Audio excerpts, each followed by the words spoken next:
high. Straight to You juggalos out there, wipe that clown makeup off your faces. Cast the monstrosities of the world. They all. Well,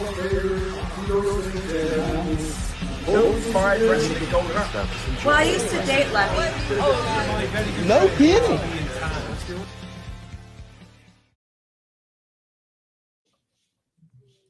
Greetings! Notorious ATB up here in the corner. We got Till 510, the Wizard CZ, Professor Bear, Douchebox, Danny who runs his damn mouth too much, Amy, and Dave's here for some reason because we know Amy's going to carry the load. Wow. What an intro. Wow. It's coming in hot. No So kidding. we would be live right now on the Till 5 Wrestling Facebook page if we could, but unfortunately, Facebook's run by a bunch of bitches because I made a joke about Yokiro cocaine on a Precious Juggalos post because he was painting the Taco Bell dog, I said it. I called painting it white. And Facebook decided to ban us for a month from going live. So Till 5's only live on YouTube because YouTube's not going to be a bunch of bitches about it. Not yet. Speaking of Precious Juggalos, Joe, Producer Joe, why don't you show the sweet giveaway that Precious Juggalos decided to give us for our next live in April? That's right. We've got Juggified Ultimate Warrior, Juggified Sheamus, and a Juggified Randy Orton. I like it. Going to be giving them away live on the air. Oh, boy. Cool. Hey, I'm going to put that over several times tonight, Danny. Get the fuck over it. I just said, oh, boy. Family, bitch. We were uncensored on YouTube, I guess. Look, I'm hot, man. This is bullshit that Facebook's blocked us. So I actually forgot about that. That happened the other day. So sorry about that, everybody. Well, you're on our Facebook now. About to say, I wonder how long before I'm banned. Don't worry, we'll get you there.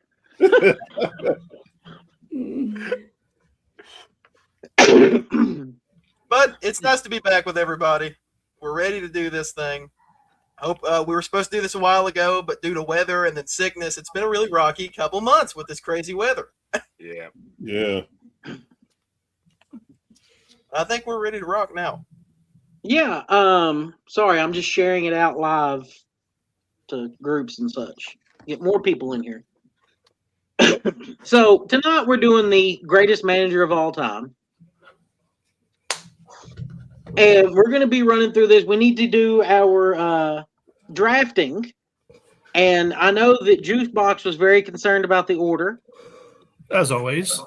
Yes. So, Juicebox, what was that order again? Because we're more concerned about it than I am. Well, then, I mean, You know how you produce this show, Juicebox. I'll scroll and find it. I know that the sharpshooters are second. As for everybody else, I have it here. I believe Till 5 was last. First up is WSN. Thought so. Second is sharpshooters. Third is wrestling. And fourth is Till 5. And are you sure? Because I think I would have remembered if we were last. I am looking right at it, and I asked you if it was, and you confirmed. So, yes, that is the 4.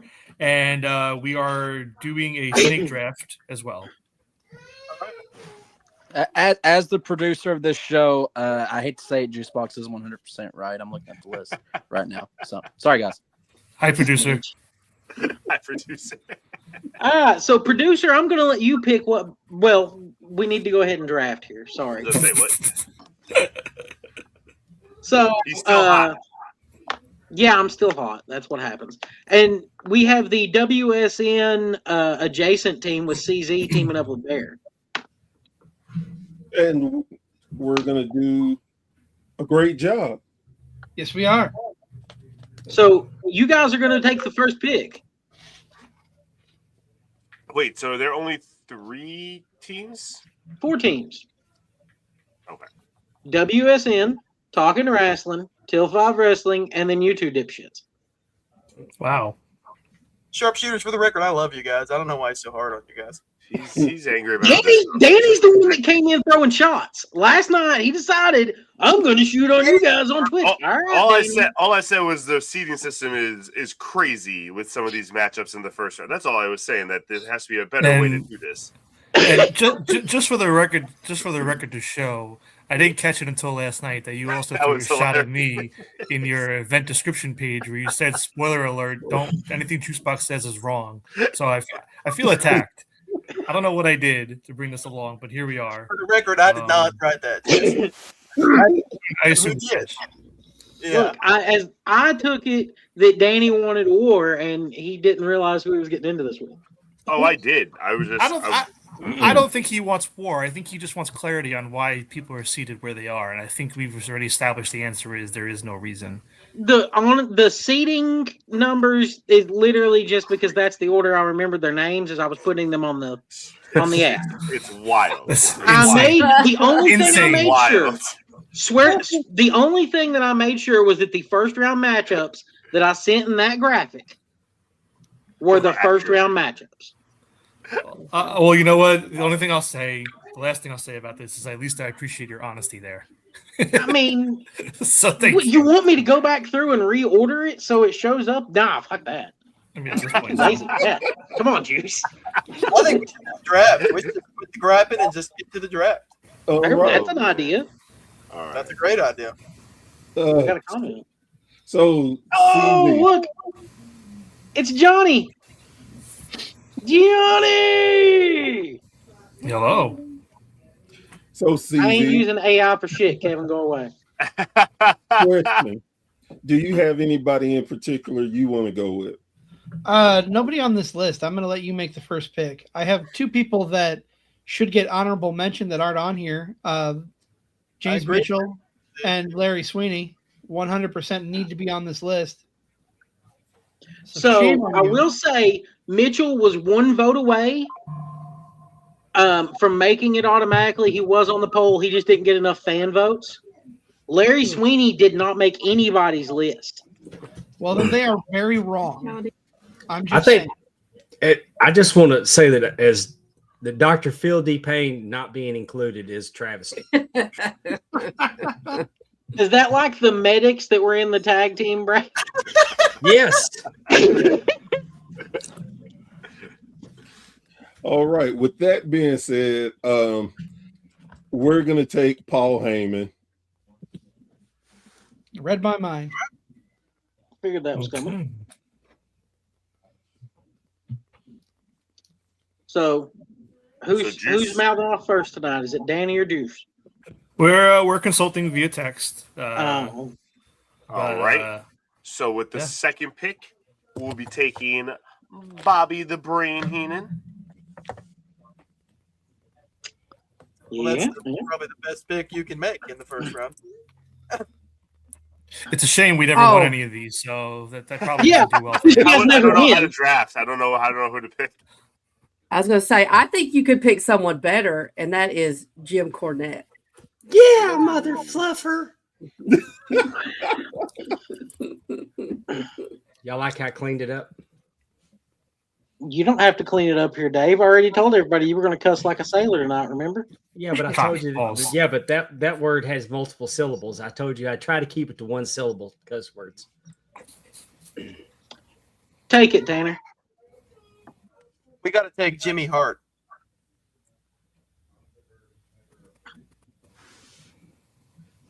Well, you got to take two. We also have the next pick, Tanner. Are you want me to take it again? Let me see.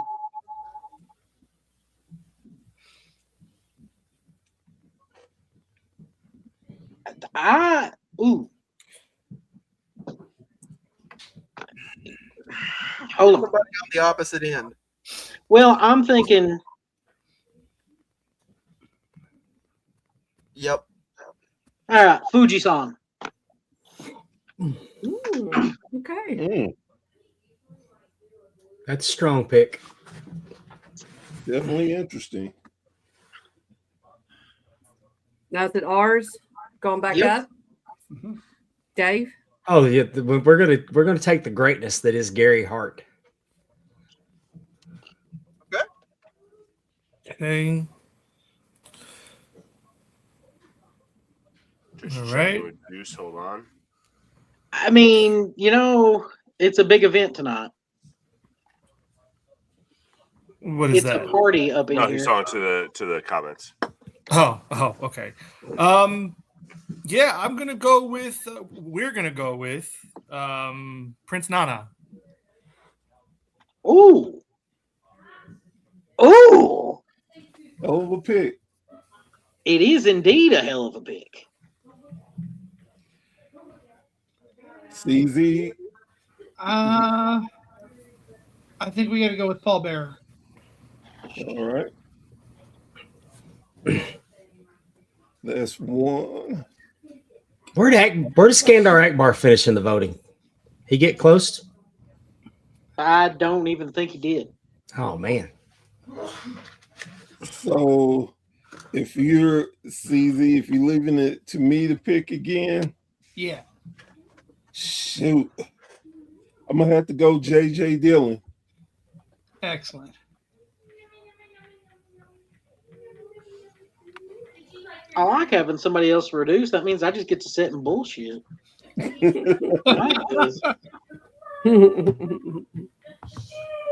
So this is what it's like to be Tanner. Yeah, I know.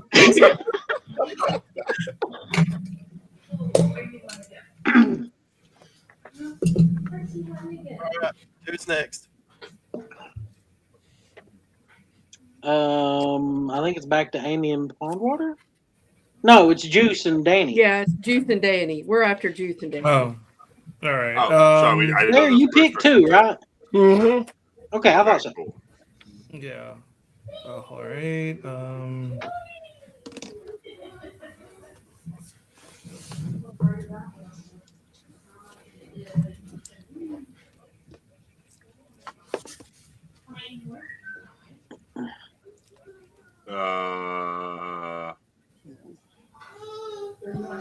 Okay. Right. I mean, unless you want to go the way you want. I'll leave it to you. I took over with Nana there, so I'll defer to you what you want to do there, man. Your logic makes sense. I think it's a pick. So, hey, dude, go for it. Whatever you want to do, I'll back you. Yeah, no, we're gonna go with Don Callis.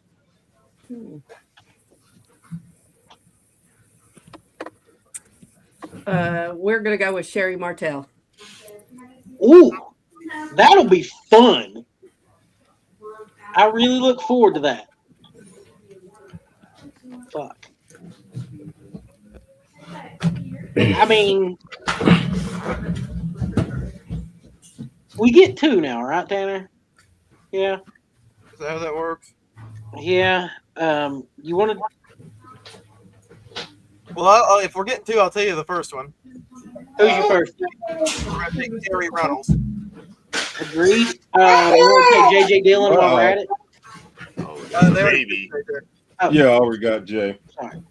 Can we had a question that someone started watching late and wants to know what the show subject is.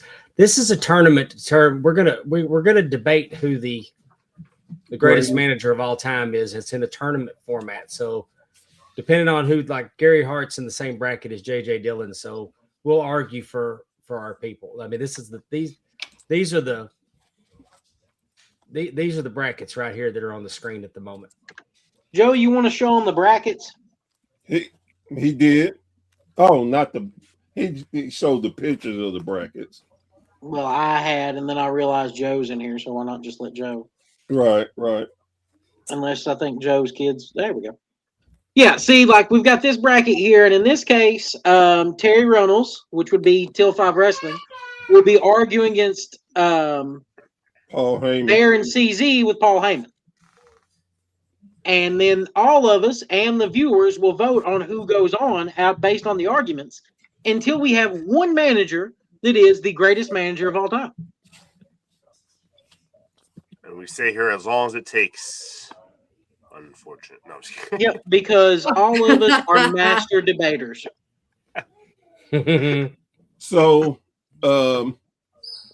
Cornette was taken, Heenan was taken, and Adbar didn't make the list. Neither did Woman or Sunny. Yeah, it was. There were a few that I was surprised didn't make it. I tell you what, Tan, let's take China as our other one. Let's just do it. Yeah, Lou Albano was a definite. Didn't you not want to get stuck with China? Isn't that what you guys said in the chat? We also got Jimmy Hart. That's for okay. first round opponent. We're do good. So, can I ask just real quick, Professor Barrett, who do you all have? Paul Heyman, Ellering, and J.J. Dillon. Okay, you have J.J. Dillon. Okay. I didn't even see your message till just now. Okay. Who, me? Yeah. Okay, so now it's you two did your back-to-back. You picked two? Yes, they did. So it's Amy and Pondwater. Who has Paul Bearer? We do. Yeah, he got picked a while ago. Yeah, I know. I'm sorry. I just was.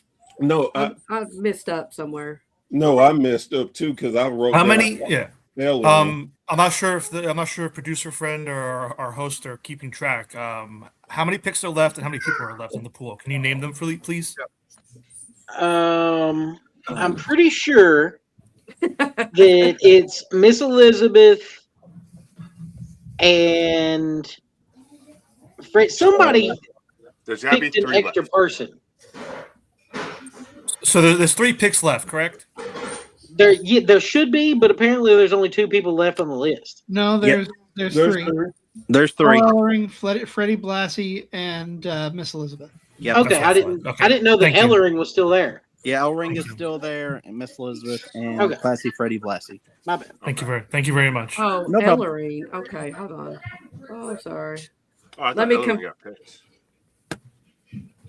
So, okay. Sharpshooters, who do you have? Prince Nana, Don Callis and Bobby Heenan. Bobby Heenan. Okay. Okay, let me confirm. What are you thinking, Dave?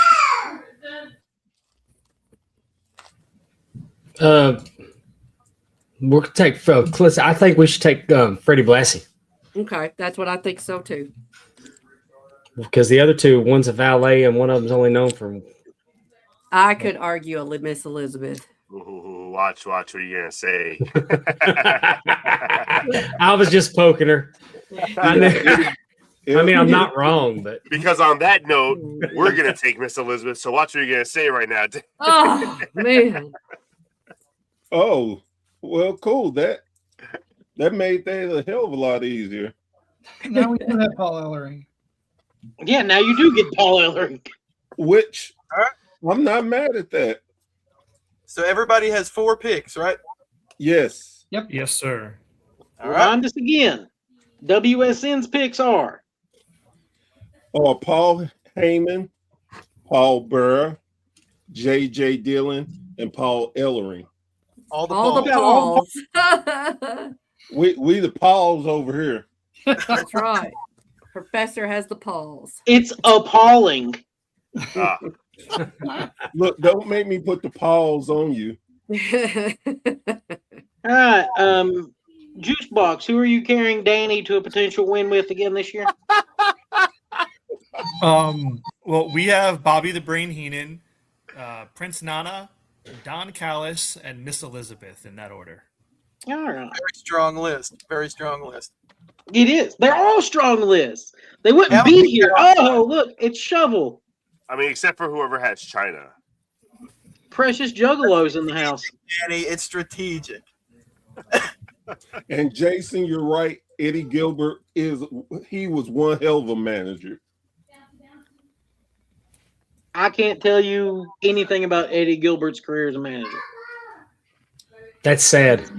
Yeah, it really is. Sting, Steiner.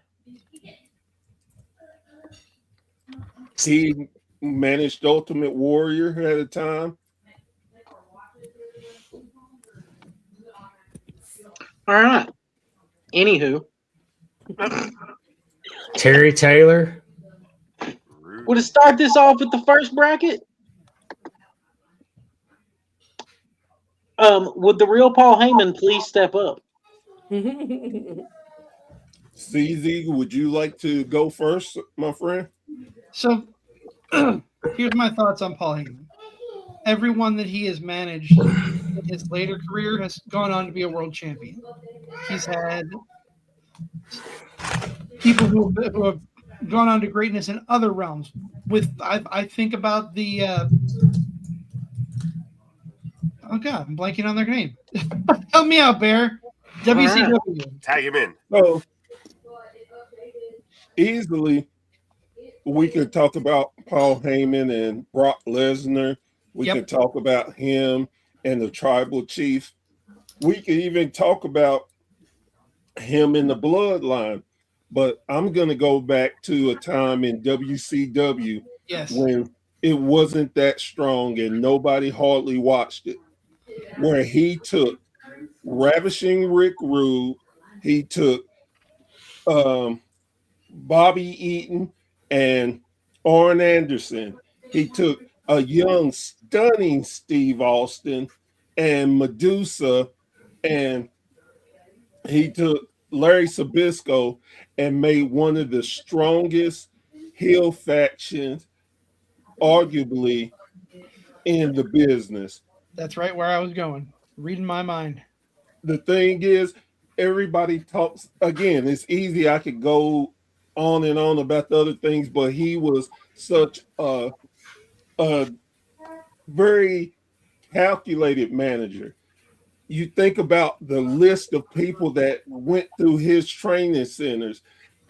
A lot of people don't even think about or know he managed a young Undertaker at one point. To say he changed the business and not just everything he's done as a producer and all that, but managing, he's made so many great stars and put eyes on people that you would never really understand or get credit for. He was just that guy, and he could pick out talent like nobody's business. And I believe that is it. Okay. Tanner, do you want to start or should I? All right, let's start with the fact that if it wasn't for Terry Runnels, two of the greatest tag teams of all time would not have gotten the stage they did with the Terry Invitational Tournament with Edge and Christian and the Hardy Boys. Her managing both of those teams and building that storyline actually really helped get both of them elevated and got them that ladder match that they built their entire careers on. Now, if you want to start working backwards from there, let's go to Goldust and the fact that he shattered walls while she was right there. She was the one managing him. Go ahead, Tam. There is no cooler visual to me than Marlena sitting in the director's chair smoking a cigar. That was so cool, and that was so different at the time. It was edgy at the time of kind of a cartoony WWF. And then when you go even further back from there, you get her leading the York Foundation, which was millions of years ahead of its time, because the marks today still wouldn't really get it.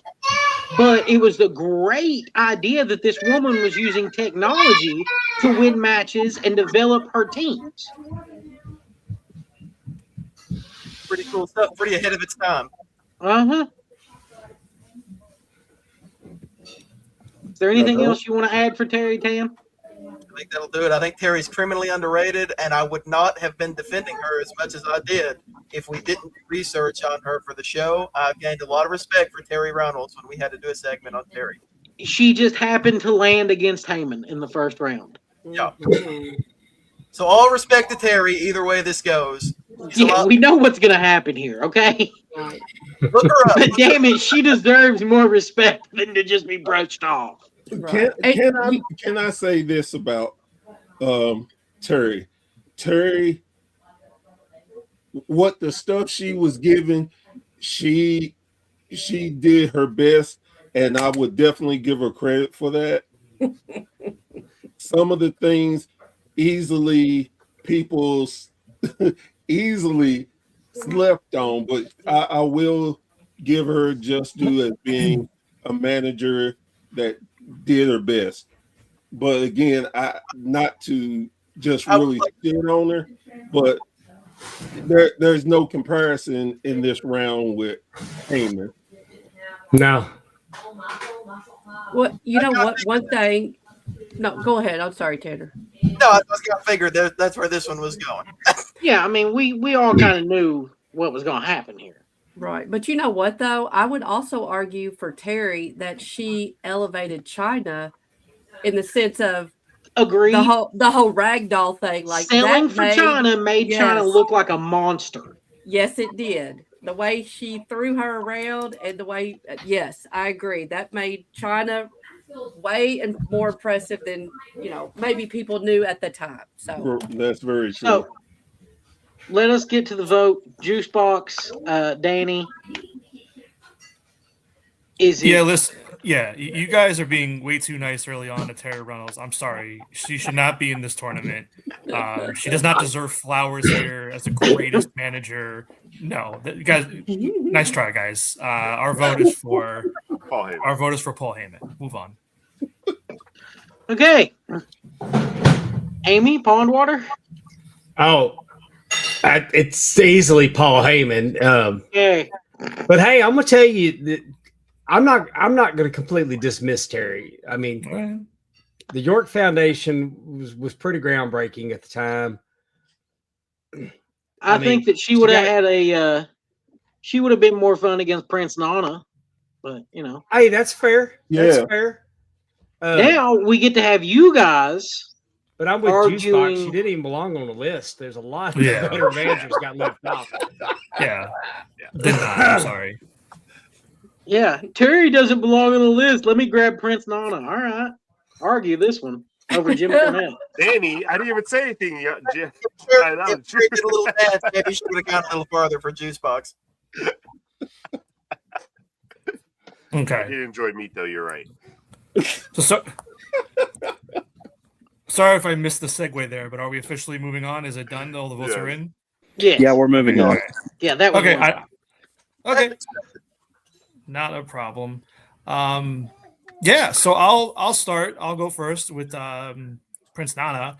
I mean, obviously he's up against who he's up against, but I don't think the scale of who was where or on what level should really weigh in too much here. Because for me, with this tournament, whoever's considered the greatest manager of all time, it has to be about someone that is elevating the talent that they're partnered with, not because a lot of the best managers, unfortunately, the distraction kind of goes onto them a little too much, and you need someone that can be complementary talent to the point where they help them get over, but it's not about them so much. And with Prince Nana, like he took talents like Jimmy Rave and having the Embassy and Ring of Honor. I mean, okay, yeah, you had Alex Shelley and Abyss on TNA as well. But at that point, any attention and publicity for them was elevating them. So having Alex Shelley, Abyss, and Jimmy Rave all together with the Embassy helped them a lot. He also had Bison Smith in there for a while, a few years after that. I mean, this guy also managed a whole bunch of people. He had Claudio for a while, Eric Stevens, Necro Butcher. He had Ciampa for a bit there at the end. He was with Ring of Honor for 15 years, always making the Embassy a staple, getting them over. And he was never really getting in the ring or doing anything like that, which is fine. But he was cutting the promos for the people that maybe can't do it as strongly. And I think that is a big part of this too. Someone that can be the mouthpiece and not just take away from the talent themselves. Honestly, the time in Ring of Honor alone, I think, is a strong enough resume for, at the very least, the greatest manager that never made it to the big time until he had his, what I consider the renaissance, his awakening, an even better period of his career now, where thank God for AEW. Bringing him in, as soon as he came in, immediately was put with Cage, Bishop Khan, Toa Leona, and this new kind of this new Embassy for a while, where they immediately won their Ring of Honor 6-man titles under him. So already made them a presence with his leadership. And then honestly, I think the biggest success point of his whole career is Swerve. I know everyone, if you don't like Swerve, that's fine. But if you're a fan of Swerve, I don't think you can deny, like, as good as Swerve is, I think the pairing with Nana was that extra piece that really helped him just be a bigger package, a bigger talent. And that's what it's about. I mean, I know we're talking about the best managers, but again, I really do think it's about how well they complement the talent they're with. And yeah, that's all I got for now on Nana. That was really good, Juice. That was really He good. made a strong case. And I'm going to take every word that you said and I'm going to put it to Jim Cornette. Go for it. Yeah. Exactly what you were saying. Jim Cornette compliments every team that he has ever managed. He is the mouthpiece. That is the reason why he was with as many, as you could say, Vader, Yokozuna. I mean, the Midnight Express probably didn't need him to talk as much for them, but yeah, he did, because Bobby Eaton couldn't cut a promo. Well, true. And Dennis wasn't a big master debater either. Okay. Well, no, that's very true. Sweet Stan could talk. Could. The early days to get them off the, give them over the hump, I guess you could say. There has never been a manager like Jim Cornette, someone who comes out practically of the womb with wrestling knowledge and never stopped. He started taking pictures when he was 15, 16 years old at the Louisville Gardens and just continued on. He managed. He was a booker. He was a promoter. Anything and everything he knows how to do in the wrestling business, and he knows how to get talent over. He was literally a manager for the Midnight Express, booking their rooms, getting their car, making sure they got their bills paid. Like, he actually took that a step further than what other managers on the list at least were doing, is that he actually was a manager for them.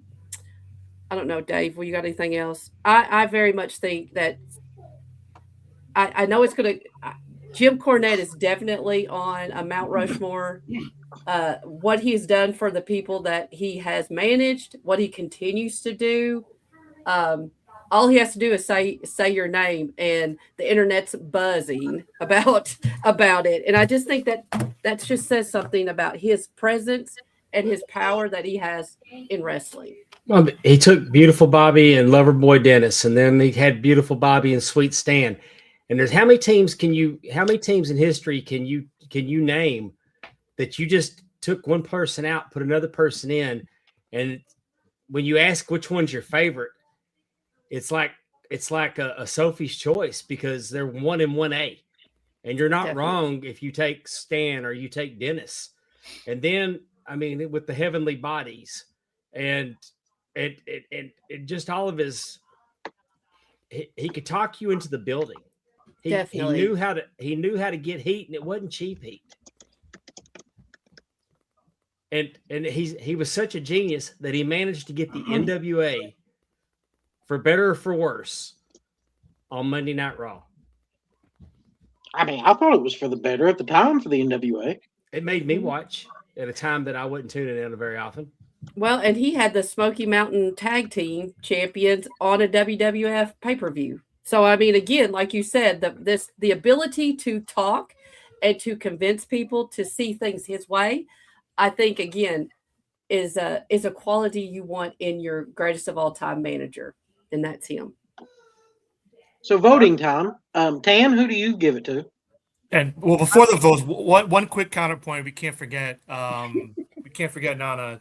It was a little dance. That's all. I said a little dance in there. Let me just say real quick that maybe if Terry Reynolds did a dance, she would get more flowers. Hilarious that you would give. Aaron actually texted it to me. I find it hilarious that you would give Prince Nana a bouquet, and then not even give Terry one flower. That's totally okay, because I'm gonna go with Jim Cornette, and it's not even to you. It's just factual. It's the same deal that Terry lost in the last round, if we're being honest. And if the Nana dance is entertaining, and if he was in the ring like Norman Smiley, it would be great. But he's not supposed to take the spotlight off of his wrestler.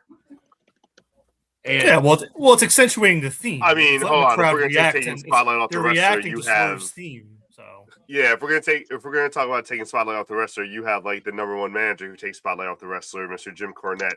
well, and to be like, fair, I'm that's a just rabbit saying. hole. That's a rabbit hole we can go down with. But was a lot of Nana? these But was managers, Nana that's fine. selling tickets? I would argue yes. A lot of people are doing his dance and stuff. How does he take the eyes off of the wrestler, Jim Cornette? Cornette? Yeah. I mean, most of the time when he's screaming on the sideline with the racket, he's always interfering in the matches. Like Jim Cornette was a big focal point in matches themselves. NWA, the whole NWA angle that came in, it wasn't a really well received angle anyway. Jarrett was boring. The new Midnight Express was boring. Like Jim Cornette couldn't really elevate them as much as people like pretend he could because they were out with under 6 months. Like it wasn't a long run for them. No.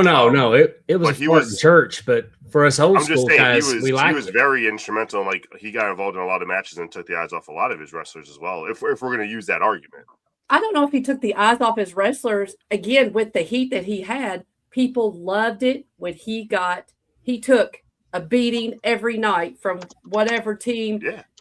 The baby faces that he was, they'd rather see him get beat up than his wrestlers. That was for what it's worth. I just want to put out there. I didn't mean to like rekindle the conversation. No. I know. I just wanted to do Nana's dance. I figured the votes were in, but that's all. So my apologies. All right, WSN. What do you think? Season. Cornette. Definitely Cornette, but honestly, when I saw the matchup, I knew it was going to be a lot closer than most people would think. Right. And I love that they gave Nana his definite flowers because he's definitely an underrated manager. And he shows today what a manager is supposed to be in the business, at least in my estimation. Yeah, I honestly can't imagine like how different how Swerve would be without Nana. Like I love Swerve, he's great, but I think the Nana with the act elevates it. Yes, and it's what makes him believable as a main eventer more than outside of the in-ring stuff. But yeah, I agree with you 100% with that. Yeah, but I get it. It's a tough matchup, and Cornette's great. I'm not knocking Cornette at all. Oh, I love Cornette. Yeah. All right. Well, now let's see Don Callis lose to Sherry Martel. Juicebox. What is this? Why are we even doing matchups if you're calling the winners? What are we doing here? Well, I mean, we're giving ROH and AEW flowers. Let's keep it rolling. Because now you're going to argue Callis. All right, well, Danny can kick things off because we're obviously talking about more than just AEW with Don Callis here, but yeah. So Callis is one of those managers that have really gone across a couple of decades, which is interesting. And his first go at a stable, you can argue, wasn't as successful as everyone thought, but the Truth Commission was a little bit memorable. I mean, anyone who watched Attitude Era remembers the Jackal, remembers the Truth Commission. Who doesn't love Recon? Yeah, they were in the Truth Commission too. They were definitely memorable, whether good or bad. But I think post WWF is when he really started to hit his stride. Cyrus the Virus in ECW. I mean, that was one of the best characters in a very long time, and it helped really elevate them at that time, especially against CNN. And then he retired for a little bit, came back with New Japan, really helped elevate that, really not elevate, but get the Kenny Jericho match going. And then that opened the door for AEW, which was really his big renaissance. And I think really where he's starting to shine a lot. And that's where Juice can kind of take over. Yeah. I mean, besides Heyman, I consider personally Don Callis to be the best manager going today. I think that what he's done to help elevate, and I know Kenny Omega doesn't need it, but being with Kenny, leading into the other stories with Ospreay, with Takeshita, with Fletcher and Okada, I mean, it helps them. Okada was floundering. I know Okada's Okada, but again, he wasn't doing anything besides being with the Bucks there for a long time in AEW. And you give him some sort of a purpose with guys like the Callis family, and it's giving everybody opportunities. It's putting them on TV. Well, it may not translate as much to wins all the time with everybody. It's getting people on TV in multi-man matches to help elevate other talents. The crowd loves to see people go for him and hit him. I don't really know he's taken that many bumps, and that's part of it. You want to see this manager. You want to see a good heel manager get the shit kicked out of them, and 9 times out of 10, they don't. A little personal touch. I Which love he that does well, like running away and stuff. He does that perfectly. Yeah, Hey, although Alice has the the chicken scar to shit part prove of it. it. Well, yeah, and the scar too, of course. Which conveniently gets darker when needed for certain things. I digress. I also love the little touch of things that he does, like when he goes for a punch or a kick on a wrestler and immediately like trips or grabs his hand like he hurt it, like that kind of stuff. Like he's weaker than a wrestler. He's not a tough guy. He's just there hiding behind the talent to make money and all that stuff. So he plays his role really well. And I hate listening to him on commentary, which is part of the job of a manager. Yeah. You know, he does it well. Like I'm not, it's like I don't want to hear him talk about these talents. I want to see the talents get away from him. So which makes the face turns even better when like upcoming with like Takeshita and Fletcher assuming they leave soon. Like that's what it's about. That's how you know it's working because they're under the thumb of this manager. So yeah, I think Callis is really he gets booed, but I think it's helping the talents along the way. It's not all about him. But yeah. 2 more things to add there. I think him having the personal bodyguard of Lance Archer really adds to that like chicken shit manager that he does really well with him. And going back to the first point you brought up with AEW, as much as Kenny didn't need him as a performer, I think for that heel turn to really believe Kenny as a heel, he needed Callis because a lot of people weren't going to go for Kenny as a heel without Callis. So I think that was instrumental in that initial heel turn run for him, which makes it definitely helped. Yeah, which it helped is the crazy. character. You know what I mean? Yep. The brackets are actually up on our Facebook page right now, but they're not though. But our producer can show you the brackets right now as well.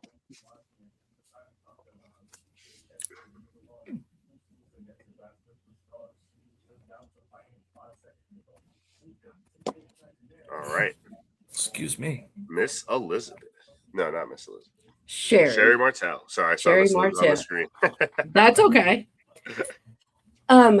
Well, I'll just start by saying Sherry came in at a time where they were valets. Women, they came down with the wrestlers and they stayed there and they clapped or whatever. They did not get involved. Sherry was a whole different. Sherry was just. She took it a step further because she started getting involved. She showed what.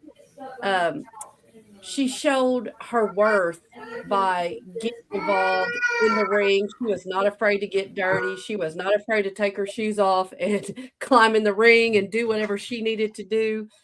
She started with, you go with Randy Savage and you go with her, Randy Savage and Zeus. She took it to WCW and she had,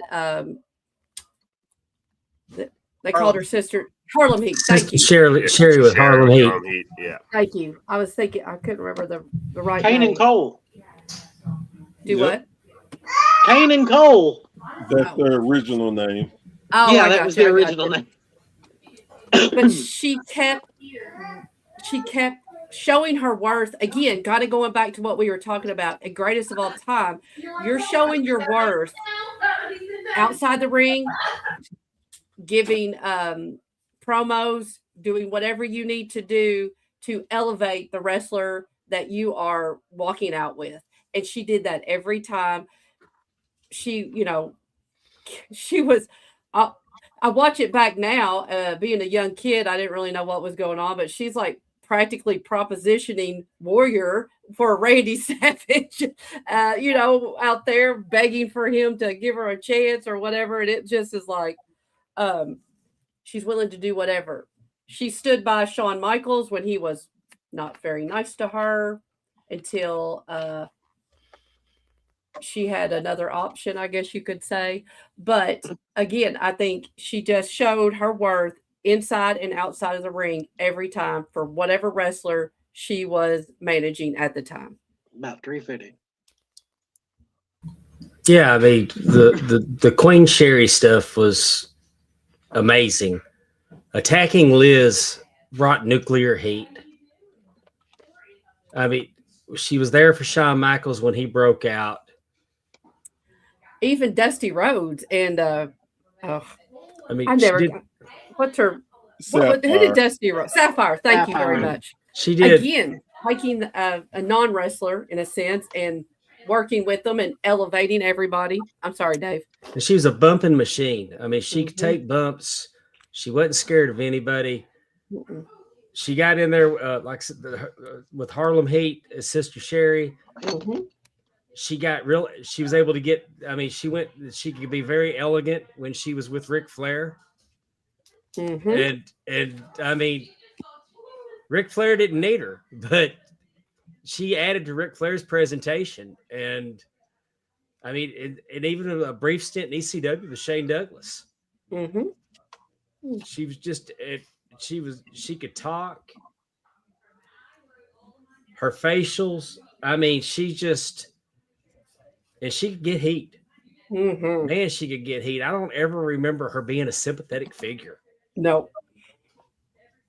And it's just, she just brought so much to everybody. I mean, the only time she could have been sympathetic is when Shawn Michaels was being mean to her. I think she did have some sympathy there because that's not. I remember nice. that era. That's not nice. So it's I like seeing Amy argue against Juicebox because I know they're both going to come very factual with their stuff, and it's always fun to hear them. So Bear, CZ, where are you leaning? Go ahead, Bear. Honestly, I think I am leaning more towards Callis. Listen, I do want to say one thing real quick. As much as I love Sherry, and as much as I love her singing Shawn Michaels' theme and hearing her scream and taking all the bumps, there is just something so special about the heat that Don Callis can generate anywhere in the world, in any arena, in any company. When he was Cyrus in ECW, it was absolutely nuclear every single night when he managed the network. In AEW, they hate him so bad that they chant "fuck Don Callis" sometimes so loud that he can't speak ever. I was gonna say that for round 2. we can bring it up again. No. My point being, it's Don Callis is my favorite manager in the business today, and it's very hard for me to pick against him. So, Aaron, what do you think? Oh, I agree 100%. I actually told you before this show started that it would be hard for me not to pick Callis over Sherry because I agree that Callis is phenomenal. Let me say this too for Sherry. A lot of people don't realize, they just think that she just wrestled in the WWF, but Sherry was the manager in the AWA. She managed their World Tag Team Champions before the Rockers took it off of them. You can argue she's maybe one of the best female managers ever. Like she was great.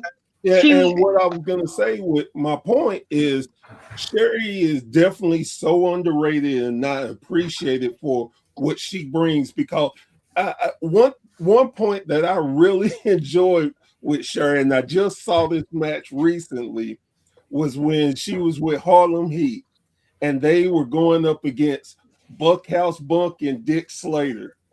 And the way she got Robert Parker, aka Robert Fuller, to pay more attention to her and was willing to make out with him and make his team not pay attention to what they were doing was just brilliant. And like I said, Sherry does not, honestly, I'm honestly surprised she got ranked as high as she did, which is well deserved because she was underrated as a manager. Yeah, but you don't think of Sherry as a valet. When you look at Sherry, you think of Sherry as a manager. Exactly. The valet light doesn't come on immediately. That's right. So- And who is Don Callis made out with? Juice, huh? Kenny Omega. Kenny Omega. 69 me, Don. 69 me. to help Come his on. team. Help his team. Help his team. I love the fact that me and Tanner both called that immediately. Right away, you guys were like, Kenny Omega, how dare you? Y'all went with Kenny. I was gonna go with Jericho myself, but He's definitely tried with Okada, and the language. Yeah, 100%. Now, hopefully everybody has had their coffee, because we're gonna have to sit through Bear arguing about how J.J. Dillon is better than Gary Hart, and I'm not sure which one's going to be more boring of an argument. I don't even think Bear believes that. I want to say something before we start. Oh God, what are you gonna say? No. Well, I'm letting them know in all fairness, for the sake of the tournament, the discussion. I think I even put this in the group chat when the seeds were first announced. I only really got into wrestling in like the late '90s. I don't know anything about Gary Hart, so I'm open to this conversation. I know very little about J.J. Dillon. Drew's question: before this tournament, did you even hear Gary Hart's name? No. So I'm legit curious about this debate. I'm going to be right there. If you I never just wanted heard, to share. If you never heard of Gary, then you've been deprived. Yeah. So I'm letting you know in advance rather than after the fact. So I'm all ears. Educate. So it's on us to start. Whoever, please. Yeah. I'll go. Gary Hart. Gary Hart was not only a wrestler, he became a manager, and he also was hell of a booker. But Gary Hart would bring out the most incredible monsters. He managed the Spoilers. He managed Maniac Mark Lewin. Called him. But he knew how to. He was ahead of his time. That he knew how to take Oriental wrestlers and make them very mysterious, very scary, and monster-like. The Great Kabuki, Pac Sun, Duke Kiyomuka, Kendo Nagasaki. He loved to take. And a guy that went by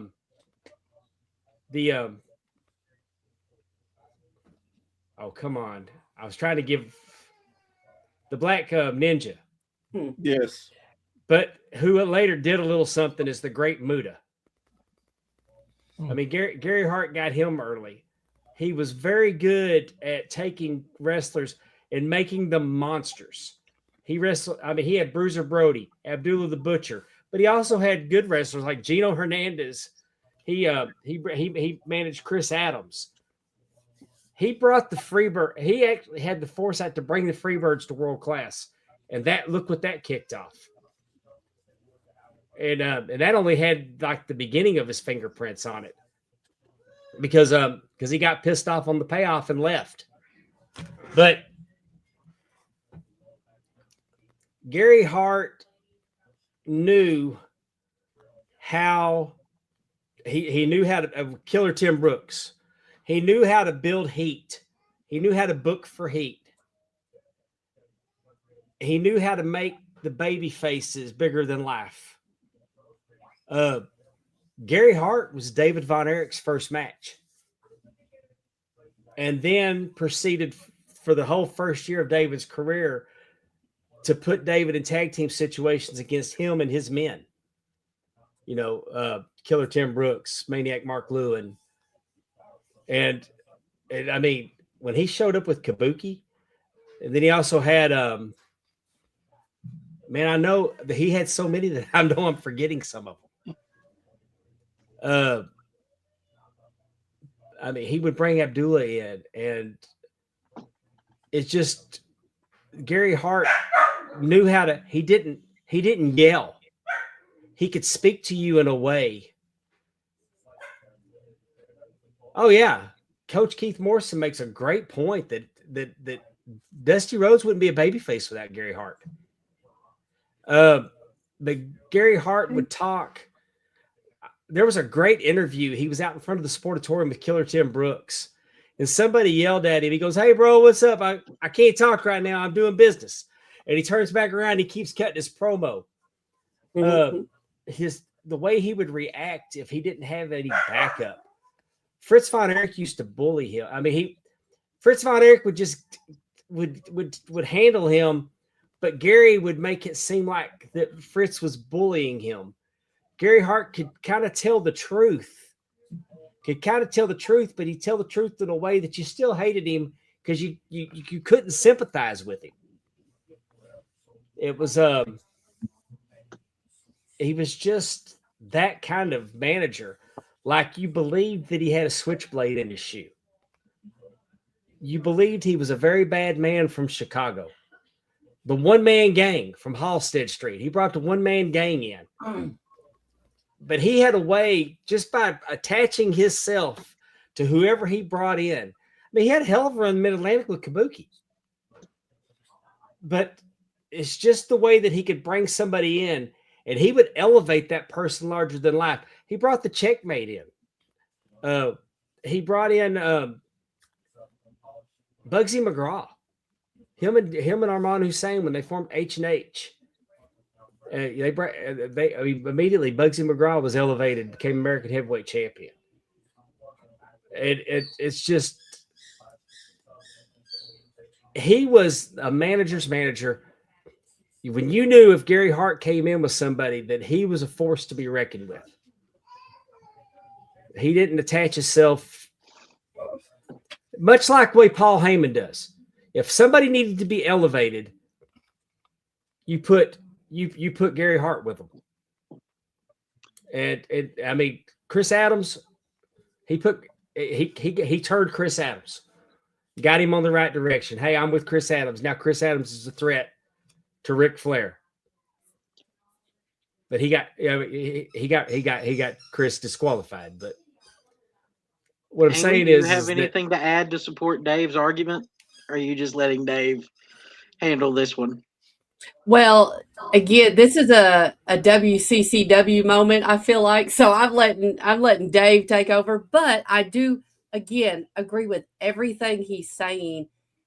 Gary Hart is like, in a sense, kind of a total package.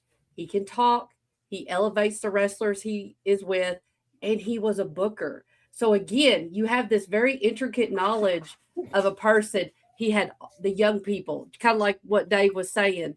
If you wanted someone to get over, if you wanted someone new in the territory, you're going to bring them out with Gary Hart. And instantly the fans are going to know this person is not someone to be messed with. Like if Gary Hart is associated, then this is a bad man kind of thing.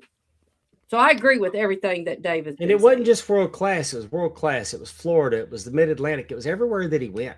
I know. You know I was just teasing you about that. So Bear, CZ, which one of you is going to argue that JJ's better? By all means, Bear, I'm gonna give this one to you. You probably know him better than I do. Yeah, Bear lived through it. Yes, I did actually. And let me say this real quick about Gary Hart. I would be remiss to not say that Gary Hart, my big brother, hung out with Gary and knew him personally. So he was a hell of a man with wrestling business. With that being said, should have drafted him. Excuse me? I said you should have drafted him. Well, but the J.J. Dillon. Let's talk about J.J. Dillon.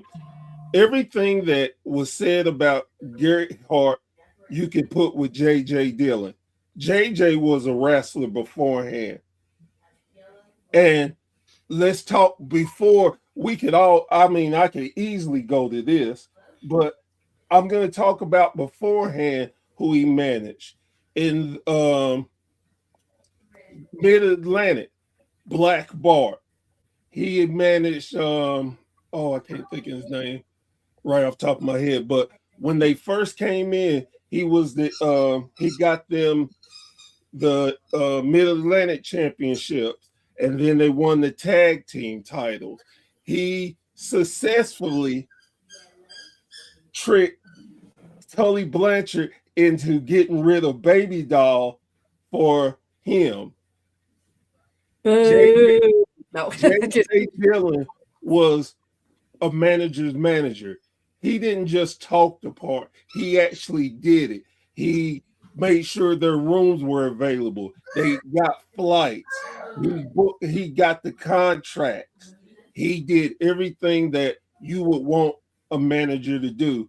Especially in those time and age, he really lived the gimmick. When he got away from the Horsemen, he went to the WWF and became in their system. He wasn't on TV, but he did so much behind the scenes. And then after leaving WWF, coming back to WCW, he became the commissioner. He helped get the last formation of the Horsemen together with Flair. Not my spot, not my dog spot, not my liver spot. Sorry. With Dean, with Chris Benoit, with Mongo. He managed so many different wrestlers. And again, easily I could go on and on about what he did and accomplished with the Four Horsemen, which helping one of the greatest turns when Barry Windham turned on Lex Luger. Because during the match, he kept hollering to Barry, I told you he wasn't going to be there. I told you he wasn't going to be there. He only is out for his own self. And that was when Barry turned and dropped the tag titles back to Arn and Tully by beating the hell out of Lex Luger and leaving him in the ring. And did one of the things that no other wrestler can say they did. Pulled the mask off the Midnight Rider. One of the first times you ever see them go inside the villain's locker room and see Dusty Rhodes, aka the Midnight Rider, get his ass kicked and unmasked. He managed everything. And if you knew you were with J.J. Dillon, you knew you had a great manager. Like Darren Juicebox does have great fucking hair. And one other thing, before he became the Four Horsemen, managing them, he managed Terry Landell, and he got matches with Ric Flair to see who was the real Nature Boy before Buddy unfortunately did what he usually did, that's mess up, and drugs made him end up leaving the NWA.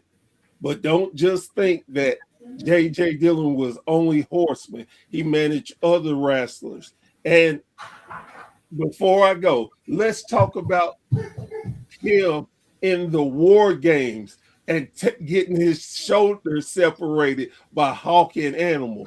How many managers got in physically against wrestlers and took a beating? JJ, if you want a manager, J.J. Dillon is that guy that you know can get things accomplished and bring heat. Bear, I'm going to add to that, but I'm going to use my wizard power to disguise my voice and make myself sound like Joe.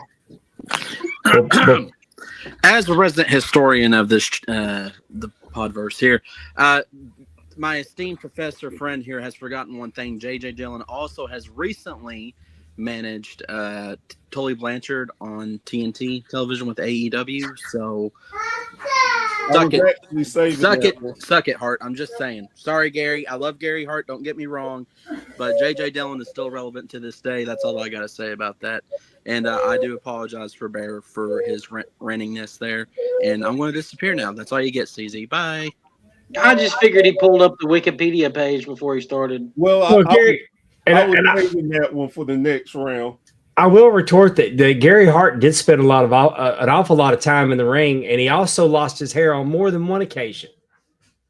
But Okay. I mean, Amy, Gary, you're still muted.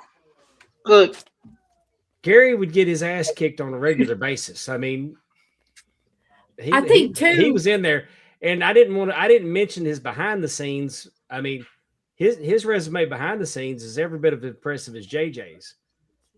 But I do want to say, and again, JJ Dillon was a huge figure in wrestling. But again, he's synonymous with the Four Horsemen. A lot of people wouldn't be able to tell you much more beside that. And honestly, the Four Horsemen didn't need him. Gary Hart, completely different story. He was with, again, all kinds of talent all across the territories. Those wrestlers benefited from Gary Hart being their manager. I would not say that as much. The Four Horsemen did not benefit from JJ as their manager. He was a great complimentary piece, but they would have been fine without him. Let me retort that. Okay. And this will be my last thing. If he was not needed by the Horsemen, and you bring up managers, why is he one of the first managers that come to mind when you say great managers? Because of the Horsemen. And he doesn't come to my mind. No, what I'm saying is that he didn't. I mean, he presented Buddy Landell. He presented Black Bart. But he didn't. I mean, but he was with the Four Horsemen that needed nobody to. I mean, the Arn and Ole were already presented. Tully Blanchard was already presented. Ric Flair definitely was already presented, and he was a great complimentary piece to the Horsemen. Sorry, not to be rude. Is an administrator more than a. Yeah, I agree, Danny. Sorry. And I'm not disparaging JJ Dillon. No, I love JJ Dillon. Danny, Juice, who do you vote for? So I've consulted with Danny, and judging purely based off of the conversations here, like I established already, our vote is going to go for Gary Hart. Our vote will go for JJ Dillon. Ooh. So at this point, it's going to go to the time. audience. Yes, for the first time in the night. So y'all can keep rambling now while the people watching. Yeah, that's why we got to vote quicker. Exactly. Before we do the rambling and we let it go for 10 minutes, how long are you going to let the voting be open for the chat? 1 minute. 1 minute. Give it till 9:10. 9:10. Okay, that's all. I just want to get that set. A minute and a half. That's fair. And I'll be very honest with y'all. It was hard to argue against Gary Hart because I know what Gary has done for the business and everything. So I was really worried about racism over here. Yeah, I saw that too. Just ignore Darren. Darren is just ignore him. He's fine. Okay, no problem. He's both, and this was going to be a tough matchup anyway because both of them were synonymous with helping get wrestlers over and making them bigger, and they were so similar in their ways too. To me, they came from the same era. Exactly. As it stands, it's looking like JJ's for the win. JJ's going to go on here, unless there's going to be a mass influx of Gary Hart lovers show up at the last minute. No, JJ wins it. Oh, there it is. Time's up. There it is, Andrew. No, but hey, we agree. This is what's so fun about it is that we have to argue our wrestler, right? It's not. Yeah. I mean, you know, hey, I'll tell you, I spent the evening. I spent the night just sitting in the lobby talking to JJ Dillon all night. There was a group of us. I mean, it got to a point where JJ was telling us how to get hot French fries at McDonald's every time. But he tells a great story. About Andre the Giant coming to Australia because he was booking Australia down there. The first night they busted Andre open and they had to go find somebody that could sew his head up because he got hit with a shoe. It was in an open air farmer's market where they were holding the matches, and they were like stuffing towels and Andre, not rags, towels into his head, into the gash on his head. And you But just then- tape that shit up. But then they took him around the horn that whole week, and then the return match the following week was sold out. And he would explain that. He talks about a match with Joe Blanchard, Tully's dad, that they wrestled all over the Sam Houston College. I mean, I'm gonna say JJ San already Marcos, won, Coach. It's that too they late. wrestled out of the doors He's just making sure across the Derek feels highway accepted, which we accept onto him the out here, and it's beach. okay. And fans were coming out of the arena watching them fight on the beach. And he was being pinned, and as the referee was counting 3, a wave crashed over him and Joe Blanchard. That's hilarious. So I mean, they JJ. There's no shame losing, but you young people that aren't familiar with Gary Hart should go down a Gary Hart rabbit hole just to see how great this man was. And it's a shame that the Channel 11 tapes for World Class are gone, because his best promos were on Channel 11. He is. Look, don't lose your voices on JJ Dillon and Gary Hart, because now you all have to argue for Paul Heyman against Jim Cornette. It's gonna be. We're going. Wait, We what? do. We're not going down. Oh, we can. I was just we're knocking not out finishing the whole first side I'm of the bracket. sorry. Yeah. I'm sorry. I was just trying to knock out the whole graphic one at a time. Whatever. It's your show, bro. Whatever Oh you yeah, want to do. I don't care. I don't care. I don't really give a shit either. I was just thinking that might be easier. Yeah, you're screwing this cat. We're just holding the tail. Man. Ooh. Well, all right then. So what's the next matchup? Well, We're gonna have to do a Gary. We're going to have to do a Gary Hart episode, Amy. okay. Yes, I agree. Oh, and please have me on there. Oh yes. There you go. Lester. That's what this is all about. Sorry, Joe. You're the producer. Take that down, and let's go ahead and get into Jim Cornette and Paul Heyman. Okay. Man. Okay, going back to what we had said earlier about Jim Cornette. And This will help Danny with the time, I think, if we knock it out one graphic at a time while the first round is still fresh. no, that's totally fine. I thought we were going to have a breather, but but we'll have a breather between the sides. We're good. Awesome. Yeah. Going back to what we said about Jim Cornette, he is absolutely the best manager, best mind in wrestling. He has, and I know he's it's going to be hard because him and Paul Heyman are they're basically 1A and 1B because they both have promotions. They both can, basically talk anybody into the building. They both can basically, manage a mop, and the mop will be world champion, right? I mean, it's very hard to not think of them as the same. But again, I think that Jimmy Cornette. Hart. Thank you. Sorry.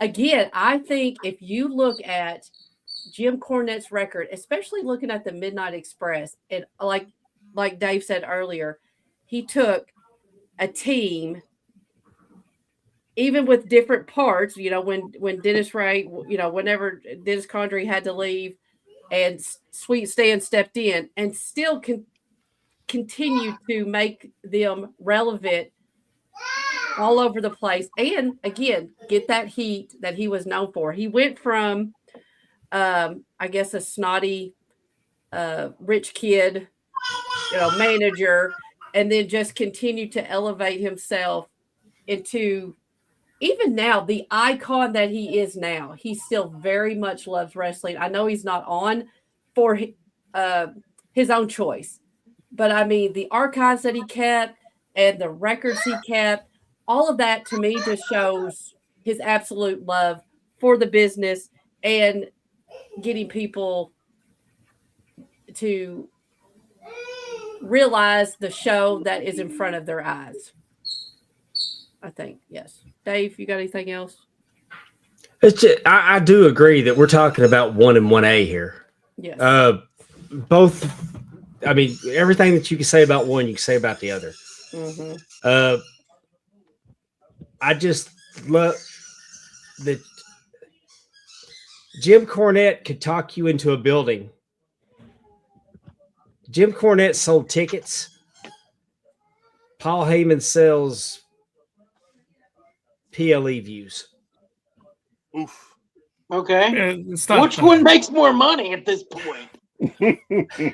Well, which I one was mean- more? You got to think about the time of business. What was more important to the business? Yeah, I mean, at the time, Jim Cornette was setting the territories on fire with his teams.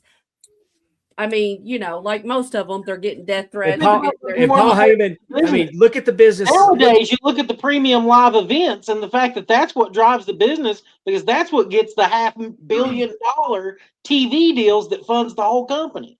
But back in the day, it was all Saudi about Arabia ticket buys it. sales. And with Paul Heyman and the Dangerous Alliance, they still couldn't sell tickets in WCW. Look, we just need to blame But Bill Cornette, Watts. you got Cornette. You can go Cornette's book and see. I mean, it got when you know Jim Cornette and the Midnight Express against the Rock and Roll Express was so good that Dusty wanted on that card because he got tired of getting beat by him. And if you didn't have Jim Cornette, if you didn't have Jim Cornette pumping up the Midnight Express, you got to have great villains for people to want to see your baby face. Exactly. And I also think, again, 1A and 1B, but I do think that there is something to be said about what Cornette and them were doing in the 80s and 90s. It was all new. Like it was the things that they were having to try and going out on the territories and things, those were new ideas and trying those out. Yes, people were hated. And then for Cornette to transfer over to the WWF and bring what he was doing on a territory level to the big time, as you might want to say. And again, being part of creative, owning his own promotion, and still being the unbelievable wrestling mind that he is today. I think though, I think it says a lot that Cornette wanted it to make sense, wanted it to be believable. It still does. Bear, CZ. You say anything you want to about Jim Cornette, but when Jim Cornette goes into teaching mode, Jim Cornette, there's nothing better. But teaching mode, but I mean, I may be working against myself, but I don't want to. Falling water. No. Well, no, I mean, but teaching mode, Paul Heyman is pretty impressive too. So, ZZ, do you want to start? I mean, just look at the young talent that Paul Heyman has molded into greater talents by just his presence being with them.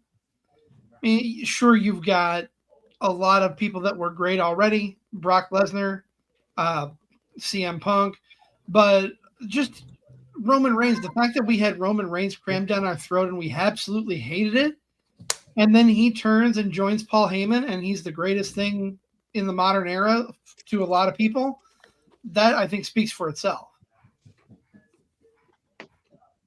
Yeah, and let's go back to Paul Heyman's beginning in wrestling.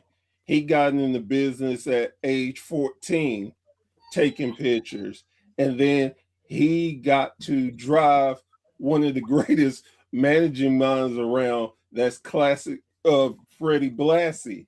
He learned under that tree. He learned under the great wizard. So he got a chance to learn under some Lou Albano, some of the great managing minds in the business at the time. Then he made his way to the NW. Well, first he stopped off in AWA. And a little fun fact that a lot of people don't know because Cornette is associated with him. Cornette didn't start the Midnight Express. The Midnight Express started as a 3-man tag team, and the original members was Dennis Condrey and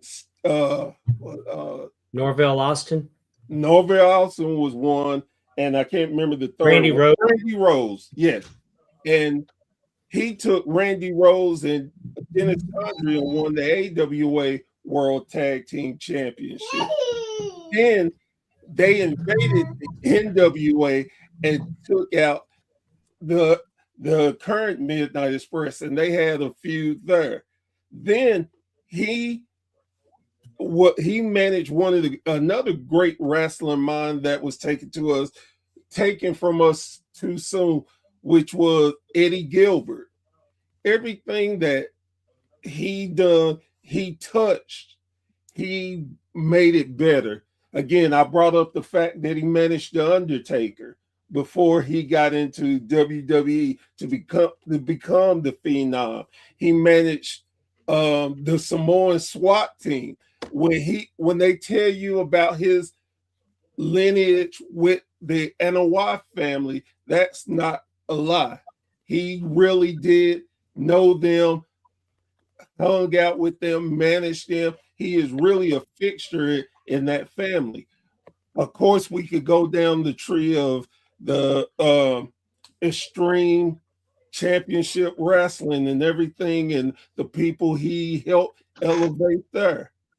Again, this is a 1A, 1B scenario. But if I would honestly tell you that there's no way that Heyman is not the guy, with Cornette being a 1B,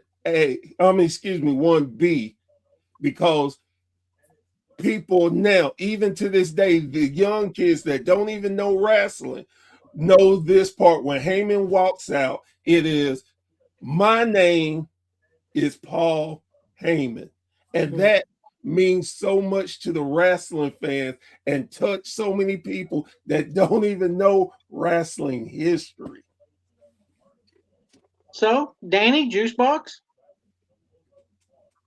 I'm leaning Heyman. I'm open for Tanner's vote. Yeah, I We're mean, Paul Heyman guys, yes. I'm gonna go with Heyman also. I think it's fair to say that Jim Cornette is to wrestling is what Paul Heyman is to sports entertainment. That is the best way to put that. I love Jim, but he's not even the 1B of the 1A that is Paul Heyman. Bobby the Brain Heenan's still in this tournament. I wasn't going to say anything until later. So, continuing, who's next? Goldberg. And Coach Keith also mentioned, and y'all didn't, that, I mean, I'll go ahead and toot Heyman's horn also, that he managed Austin Idol against Jerry Lawler. I love that Amy's making the argument for Cornette having his own company when you can go to any show in the world and still hear an ECW chant today. Ain't nobody chanting SMW, SMW. Because the people that watch Smoky Mountain have a little class. Bullshit. They don't have the teeth to chant. Nobody had to stick a light bulb up their ass in Smoky Mountain. Because the Nobody people had to down go in through Smoky Mountain bars. can't get away from their sister for the night. I mean, Come nobody on. was trying to kill anybody. Hilarious. Kill people. Who we got? Who we got Smoky next? Mountain. So Paul Heyman made it through.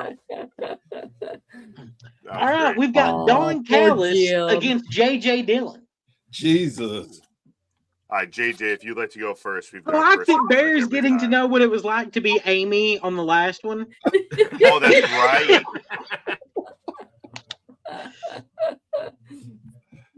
Look, you made Dave upset. He's gone now. I Yeah, know. Dave's out. I insulted J.J. Dillon, and Dave's like, I'm not taking this That was shit. the last. I'm that was done. the last. Hi, Tina. Hi, Tina. G.Oa.T did not mean to make an appearance. She is not Freebird ruling, although that would work for me. Look, I'm not Freebird ruling with you and your fiance, all right? That doesn't work. Not like that. Not like that, sir. I don't even care if it's wrestling arguments. I'm not freebirding with her because I don't think she'd make an argument. Man, she doesn't even know she doesn't know anybody. So yeah. Yeah, she'd be like Bret Hart. Okay, If she sorry. came on and just said Brett screwed Brett, I'd die. So,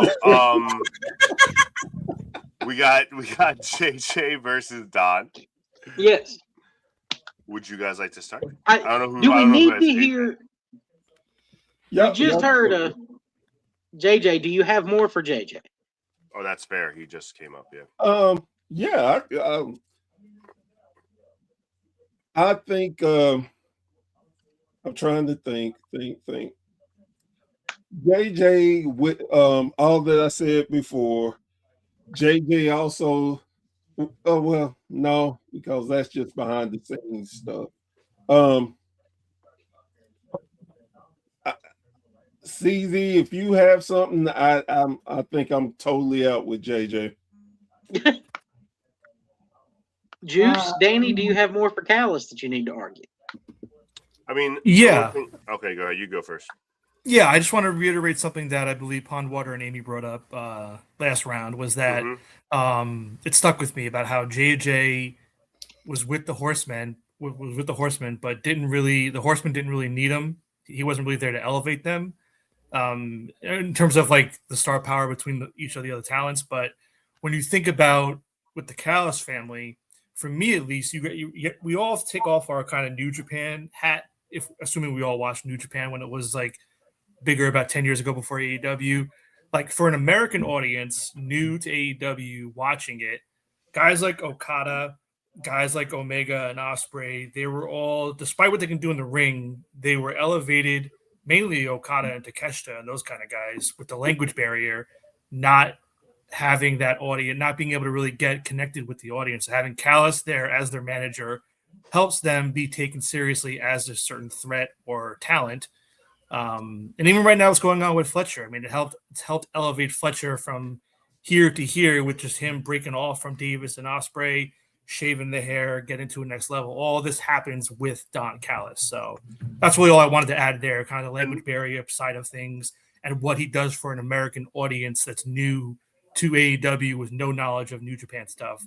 He's been essential with getting this talent over and taken serious. Darren, you got me too. No. Also, what happened? What did I miss?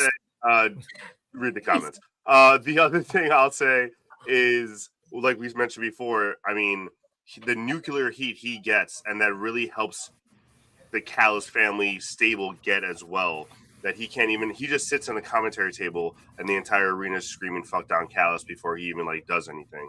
So, like, just the attention he brings to his stable and his members is really becoming like setting him apart from anyone else today and even in the past, I think. That's all I got. I'm done.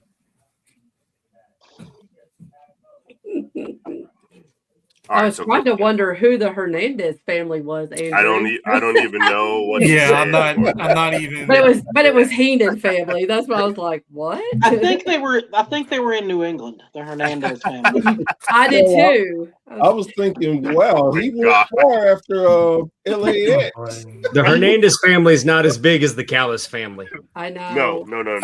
Hey, look, and I'm sure that the Hernandez family is a gold, proper Catholic family with a bunch of them. Wait a minute. Don't be bringing Catholics into it. Now, hey, as much as I would love to vote for Don Callis, I'm going to have to say J.J. Dillon here. Damn, that took your partner by surprise. We should have talked about that. Yeah, wait, that might not be an official vote. You haven't talked to your partner. I'm leaning that way, Tan. I'm leaning in the opposite direction. By a landslide. By a landslide. You two should talk to each other. Yeah. I mean, I don't think that it's by a landslide. I think that J.J. Dillon has been more relevant to the history as a whole. I think Callis has potential. I think he's the greatest. I think that Callis is a better manager today than Paul Heyman is today. But of all time, I don't think that he's better than Paul Heyman. Well, we're not talking about Paul Heyman. We're not talking about Paul Heyman. But that's my point. My point is, as good as Callis is, we're talking about J.J. Dillon and him. That's not a good point because, in my opinion, as much as I love the Horsemen, J.J. was always just kind of there. I never remember a promo from him. I remember Ric Flair talking. I remember Arn Anderson talking. I remember Tully talking. I couldn't tell you fucking J.J. Dillon. He was their bad boy. He talked a lot, and again, it goes back to, and I didn't say it, but again, J.J. was what you wanted your manager to do. He always got the contracts. He oversees them. He made sure that anything that was put in front of those guys, he saw and was favoring them. Look, Callis is doing all those things and getting nuclear heat as well. and most of the breakups he was involved in it. When Luger left, he was a big catalyst of that. He took bumps. The main reason why Luger got beat down is because he beat up JJ and didn't follow what the plan JJ laid out. It was a bunkhouse stampede match. Arn, Tully, Luger, JJ was in it. JJ asked, he said, man, I didn't even think I could make it this far. Let me have this one win. Arn said, cool. He said, okay, guys, jump over the ropes. Arn went. Tully went. Before he went, Luger said, are you asking me or are you telling me? Arn said, well, I guess I'm telling you. Get out. And he jumped over. And Luger and JJ was there. JJ was like, oh, thank you, thank you. Before you knew it, Luger hit him, threw him over the top rope. He won the stampede. Immediately, Arn Tully went back in there, beat him down, and not Tully. JJ jumped in there. He held. We're going JJ officially. I'm just gonna say that I think everything that Bear's saying is correct. I think this is one of those examples, though, that Callis is doing what JJ did, but better. It doesn't always happen. Sometimes the original does it better than the current, but I think right now the current is doing it better than the original because he's also doing it with lesser main event stars. So, like, that's why I think Callis is really taking what JJ has done and brought it up a level, which I think makes him better than JJ. I just want to say for the record that we are talking about the greatest managers of all time. I totally agree with Don Callis. Totally agree with Don Callis. But I'm going to go with JJ Dillon here. How does that work with you? I think one of the problems, and so Amy Pondwater, who are you voting for? Well, you know what we may have to do. I'm on the fence, Amy. What do you got? I'm on the fence too. I was actually thinking maybe I should go with Tanner with Callis. You go with Aaron. So we just go to the audience. And then we go to the audience. Over and done because every one of them is everybody's voting for JJ. So just go being better. I don't feel that that's true personally. It's not. It's really not. And I'm a big Don Callis fan. Says the guy who didn't watch any of JJ's career and admitted it. Well, I say this, and this is why we're doing this whole thing, because a lot of times we forget about recency bias. We get recent things that happened before. Then for a person like me who knows a lot of the history and actually watch it, it means a little bit more than some of the current. So that's why we have these debates. I'm honestly, I'm cool either way, but I think both sides put a great argument for both. Definitely, yeah. Because I'm not knocking the argument. Don Callis is a great manager. Yeah. I love Don Callis. I think the Callis family is amazing. I can't wait till MJF just goes ahead and joins them. I think the Don Callis family has turned into the NWO when it really got watered down. Yes. They're too big, too many. I think that's a little. I can't name them all. I can't name them all, but Virgil was better than most of them. There's so many. If the Don Callis family was an exclusive, tight knit group, 4, maybe 6. I love it. Hey, I was. Don Callis is a heat magnet. So if we're gonna get into that argument, I don't agree with that because the whole thing was supposed to be he was supposed to have the 12 disciples. It was supposed to be the Last Supper. Like he's supposed to have a big family because he wants to take over the company, which he's starting to slowly do. Like every member of the family. It's not only AEW; they're also in CMLL and Ring of Honor. And besides Lance Archer, everyone in that family is wrestling on almost a weekly basis. Everyone in that family is featured almost on a weekly basis. They have plenty of titles. They have main events. Like I think we're going a little. I think we're underrating Callis now. I agree. Moving on. No, I'm not. I'm not trying to underrate him. I'm just trying to say so Bear has. It's too much. Coach, you're ornery. Are we taking this to the chat to yes to declare? JJ won. JJ won that. Now it's down to JJ Dillon and Paul Heyman. Okay. Oh yeah. Well, do we got a vote? WSN has both of those. I think we all know who's going to win this, though. So, CZ, can JJ just tap? I was gonna say, do we need? If they have them both, can we just vote? Yeah, I mean, we can go ahead and think vote. that's the first thing. All right. Go. Heyman. Juice, unless you're thinking something different. No, I'm with you. Heyman. I think JJ did a hell of a job to make it to the quarterfinal.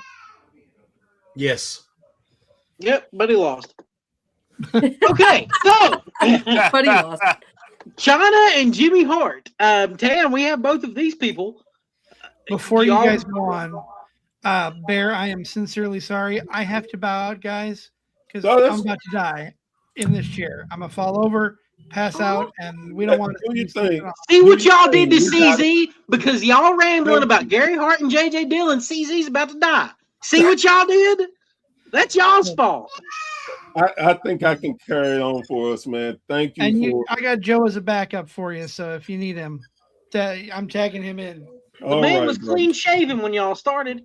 Guys, I am so sorry. Nah, man, do you think? I hate to bow out, but thank you for having me. I appreciate it. Please don't die. Please don't die. Please don't die. Seriously, please don't die. Yes, definitely. No.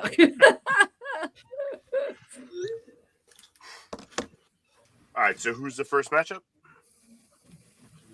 The first matchup is China and Jimmy Hart.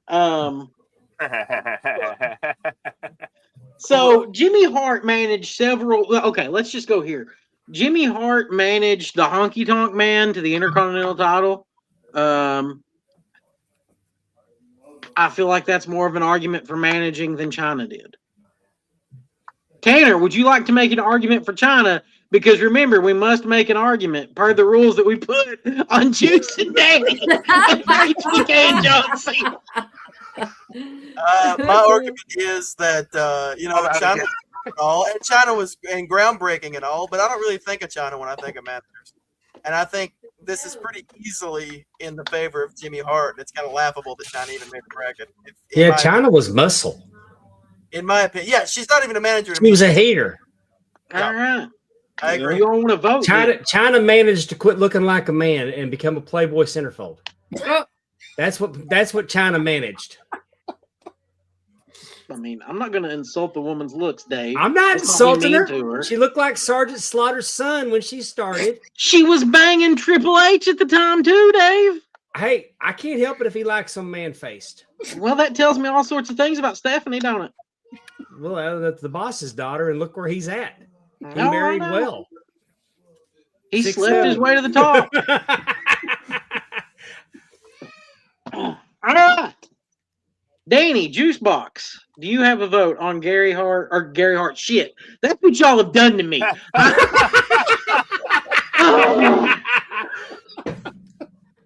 On Jimmy Hart and China. Well, technically, I think our vote is Jimmy Hart, but I don't know if that's our official vote. Juice, what would you like to do? No, I just want the record to show I can't put my bias aside on this one. I can't stand Jimmy Hart, so my vote is not included here. My vote's for China on principle and spitefulness purely, but I will not let it taint the integrity of your tournament. So It's Danny, already been tainted. Danny, so you can say Jimmy Hart and go on, but I can't stand Jimmy Hart. I'm sorry. I mean, I have to do the right thing and vote for Jimmy Hart. Yeah, I won't derail things. I just had to share my thoughts. Settle down, nice. I want to know why Juice. Yeah, why do you hate Jimmy Hart? That's unexpected. Because he don't like beans and buried kids, baby. We can move on for now. Hey, I can't stand managers with megaphones. Oh, I can't stand managers with megaphones. Miss Ginger brought a megaphone to the wrestling matches the other night, and I'm like, oh shit. Whistles and megaphones are two things I'd give 10 years of the end of my life if I didn't ever have to hear again. Amen to that. All right. Jimmy Hart. Means that, yeah, no brainer, Jimmy Hart. Yeah. I agree. China was more of a more muscle, like a bodyguard type, than like a manager or I'm still trying to figure out how in the hell she made the list. Yeah, and also, she should not be on here. She ended up legitimately. She was the last person on the list because of votes. It's young voters. Wait, but who put them on their list in the beginning to begin with? I want names. I'd have to go back and hunt down the messages. We could probably find that. It has to be one of us that put China on the list to begin No, with, right? you guys aren't the only ones on message. Oh, okay. A lot of that would be kind of fucking one-sided, Danny. If the only people who had to say were the ones in the show. Yeah. But I can tell you that James Blackburn, terrible person, and Blackburn, Kevin Chandler, terrible people. I hope they're listening.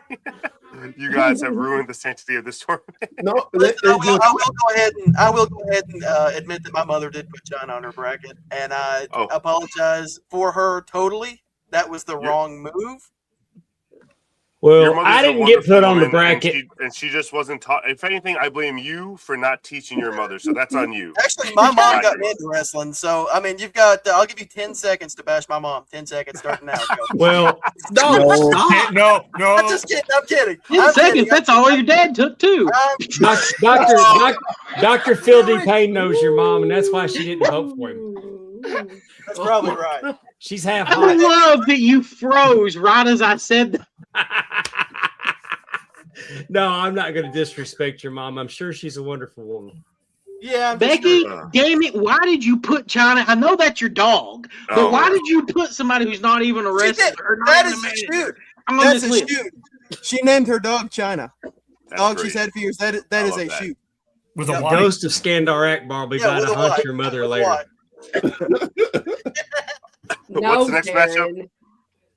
No, he's gonna ride. He's gonna ride Eddie Gilbert. Hey, coming for her ass. I would like to report. I have a message from one Rebecca Eggers. Oh, she has said that you need to shut the hell up. Wait, who? Who needs to shut up? I think Mama just right, shows right. that. I agree. It could be anybody. So, anywho, I feel bad because a lot of these people in the chat are people that watch our show, and so now I kind of am like Darren. He's asking for your mother's digits and all kinds of stuff. You know what? Shoot your shot, Darren. Yeah, why do you feel bad? I'm impressed. Don't encourage Darren. That your father named the dog. Your father named the dog.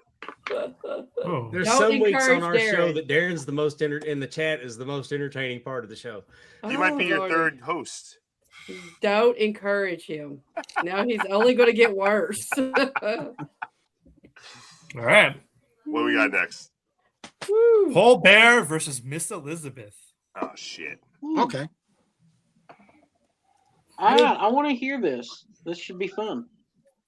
Who wants to go first? Ladies first. Oof. That's fine. So, everyone equates managers with having to speak, but Miss Elizabeth, I know everyone thinks she's a valet, but probably the best emotional and visual manager there's ever been. All right. She, with her faces, with her mannerisms, with her actions, literally made entire arenas fall in love with her and pay attention to everything she did in every match. She didn't get involved unless she really, really had to in very rare times, which I think made it more important and more impactful. She was the main focus of about a decade's worth of storylines with Randy Savage, between the Mega Powers, between the breakup with Sensational Sherry, between the feud with Ric Flair, which I think everyone, in my opinion, was one of the best feuds for her, because everyone saw her as like, oh my God, don't you touch her. Don't you put your filthy hands on Miss Elizabeth. How dare you? Like, who are you to do that? So she really made an impact for a lot of people, and I think opened the door for women valets to be more than just eye candy. She literally let women valets kind of be more of a managerial type without really ever speaking, which is really impressive, because she didn't she didn't need to be the vote, especially for Macho Man. Who the hell needs to speak for Macho Man? But she still added so much to Macho Man's presence by being around with the sad face, with the happy face, with the reunion, with the breakup. The wedding is probably one of the most memorable things in wrestling history. And then even over in WCW, it wasn't as impactful. I understand because NWO and that really diluted it. But the few things she did in WCW were pretty interesting because she turned heel, joined Ric Flair, then she went to NWO. She kind of brought Savage into NWO because like she really cared about Savage and was trying to protect him. And then post that, she turns on Savage again. She's kind of like the Big Show of managers almost, but she turns on Savage again there, joins Hollywood instead of Wolfpack. So she kept going back and forth a lot, but like she made a lot of impact in her role there. And I think she's really underrated as a manager. So I was happy we got her because I think she's the dark horse of this tournament. Joe, do you want to start? Sure. As a fellow Kentuckian and wrestling fan, I have to agree with you, Danny. But we got to look at facts here. Paul Bearer, even before he became Paul Bearer, he was Percy Pringle, who was already legendary status in WCCW. He managed people like Rick Rude, for crying out loud. Not many people know that, but he did. And then when he came to WWE and managed The Undertaker, come on, get the heck out of here. There was no comparison, whether he was working with them or against them. Then him working with the Ministry of Darkness. Not many people realize or completely forgot, unless you lived under a freaking rock during the Attitude Era. He was very essential with the Ministry of Darkness stuff. I mean, for crying out loud, do I need to remind you what happened in the morgue with Stone Cold Steve Austin and The Undertaker? And the stupid little ceremony that we're trying to do? It was dumb, don't get me wrong, but it was kind of cool at the time. Then later on, he became relevant. Mind you, he gained weight after weight, poor fella. But he still became relevant with the Undertaker character, especially when he came back at WrestleMania 20, going up against Kane. Then, unfortunately, they put him in cement, unfortunately. But Paul Bearer, I mean, the way you said that. No offense to Miss Elizabeth. Love Miss Elizabeth, and I have to agree with you, is possibly a dark horse. But when you compare to someone like Paul Bearer, come on, man. That's comparing apples to oranges. And exactly, a beautiful golden Miss Elizabeth apple and a rotten golden apple suck. Oh, golden apples are better. Let's talk about some of the other people that he managed. Let's not forget he managed Mankind. Let's not forget he managed Kane. He's won world tag titles with them. He won world titles separately with The Undertaker and Kane. And a little fun fact, he actually managed a current wrestler in WWE. Oh yeah, he managed LA Knight. I was wondering if you were going to remember it, Papa. He also managed Mad Dog Buzz Sawyer and Matt Bourne. Yep. And Bear has enough tag teammates. All right, he doesn't need another one, Dave. All right. Look, just because my speech is slow, don't mean my memory is gone, son. Amy, and also he was a better promo. Just saying, than Liz, hands down. Amy Pondwater. She didn't need to. I mean, Dave knows my vote's Miss Elizabeth. Yeah, not mine. I know. Paul Bearer, Percy Pring. I mean, The Undertaker alone. He launched The Undertaker. The most iconic, probably one of the top 5 iconic characters ever in professional wrestling. He managed champions and she managed the household. Miss Elizabeth is the greatest ballet there's ever been in wrestling. Your arguments for Miss Elizabeth were great. That's the difference right there, is that Miss Elizabeth she's a valet. I love Miss Elizabeth. Yes. But she's a valet. Yes. Well, again, I think that's how she started. But I think like throughout the decade of her being a valet, she grew into more of a manager role and like started acting like more of a manager. Because until her, most women were just valets, except for maybe Sensational Sherry. But like that was also a completely different character. And you got to remember when Randy Savage brought her out, there was a big competition of who would be his new manager. She's never been called a valet. Yeah. She's always been a manager. Well, she just got called one now, Amy. What you gonna do about it? Well, my argument is I'm gonna find you and beat the shit out of you. Oh shit!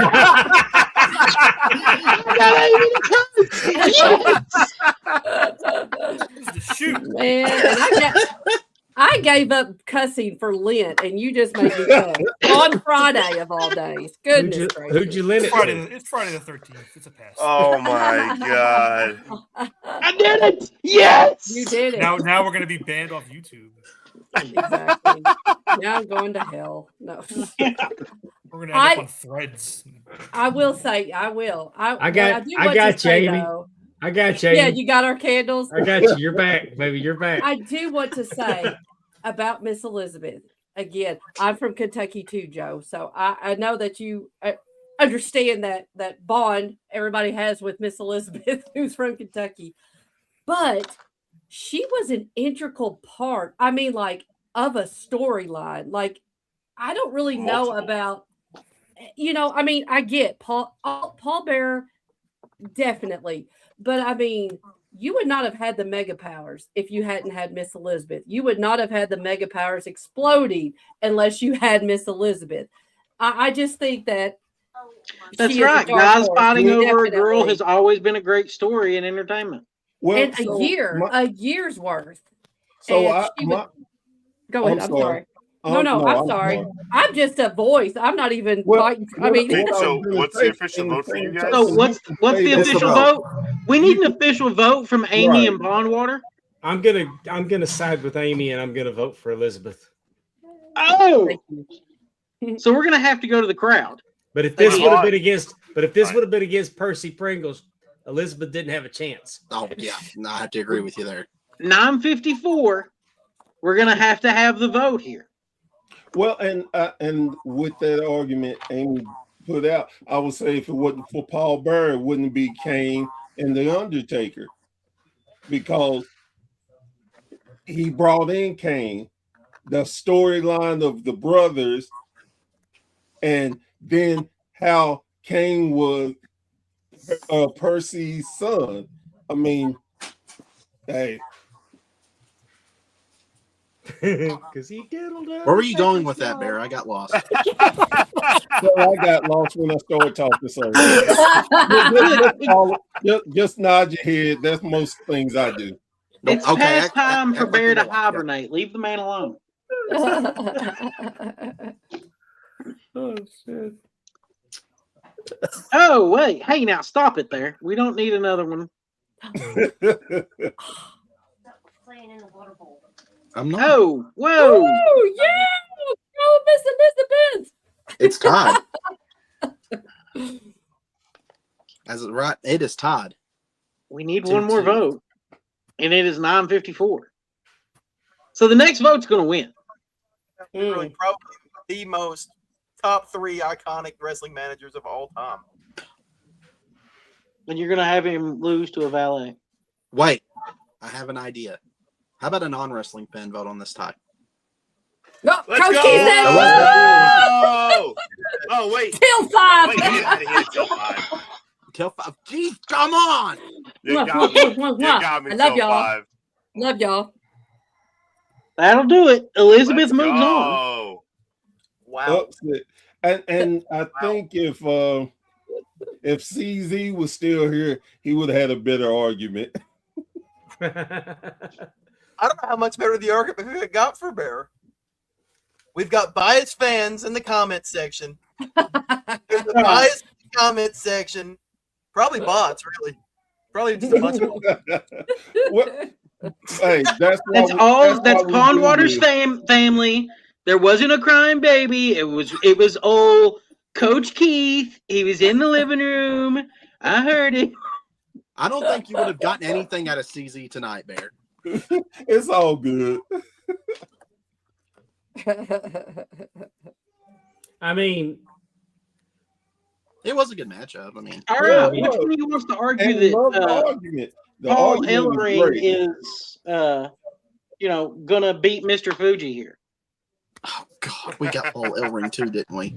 Yep. Look, do y'all just want to concede? You want to go to a vote? No. Because I'm gonna tell you right now, Fuji took Demolition to up until recently the longest tag team title reign of all time. The knockoff Road Warriors. Hold on. The first tag team that ever win the major 3 world titles. Come on now. The NWA, the AWA, WWE, and don't forget Japan. No, I was bringing that was going to come up too. So you think that Paul Ellering and look, let me go back to some that people don't even realize. The Legion of Doom was not the Road Warriors. It was a stable who consists of Jake the Snake Roberts, King Kong Bundy. King Kong Bundy, the Spoiler, and the Road Warriors. And Mad Dog Buzz Sawyer. Oh, yeah, thank you. So you're going to tell me that the greatest tag team and the best thing that everybody says, you got the Road Warrior pop? Yeah. Come on now. It ain't the Paul Ellering pop, Bear. It's the Road Warrior pop. If it wasn't for Paul Ellering there doing what he did for them, managing them, again, going back then why the fuck aren't we discussing how great the authors of Pain are? Hold on. Because Ellering was doing that for them too. Hey, was Ellering? We're not discussing that because Ellering didn't pull it off a second time. He did it once. He had the second greatest tag team of all time. I will give the Road Warriors all the credit in the world. But Ellering, Ellering ain't going to win this. Ellering, Fuji was a better manager. Ellering had Road Warriors. Fuji had Demolition. That can cancel out. You ever heard of Yokozuna? You ever heard of Jake the Snake Roberts? Have you heard of King Kong Bundy? Have you heard of the Spoiler? Who are all these people you guys are talking? No, I'm kidding. Remember them? Remember? I mean, the only person that 90% of the world associates Paul Ellering with, 99%, probably even his own kid, associate him with in wrestling are the Road Warriors. Well, that's odd. I think that's pretty good. And again, the only person that anybody really associates Liz with is Randy Savage. Yeah, and that's why she went out in the first round too. No, she won. No, she won. She won. Shut up. She should have. Bear, hang on. Bear, as much as I want to argue this, I can't argue this. Yeah, I'm sorry. I don't have an argument for Fuji over Ellering. I mean, for Ellering over Fuji? Yeah, okay. Yeah, so but Fuji. Bear's trying. It's Amy and Dave. No, it's not trying. It's facts. You can name anybody who don't even know wrestling. They know of the Road Warriors and Paul Ellering. No, they don't. Bullshit. They just know the Road Warrior. Wait, bullshit. People that don't know wrestling, they always know they're a 3-man crew.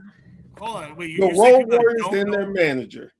People that don't know wrestling would know Road Warriors and Ellering. Is what you're saying? And look, and I would say this: they would. Paul Ellering is much better. Hey, honey, could you answer a question for us real quick? Okay. Do you know who Paul Ellering is? Me? Yes. You're asking me. Yes, because Bear thinks that even people who don't know a lot about wrestling know who Paul Ellering is. Wait, ask her if she knows who the Road Warriors are. Do you know who the Road Warriors are? Yes. Okay, hold on. And then wait a minute. Hold on. Ask her if she know who Mr. Fuji is.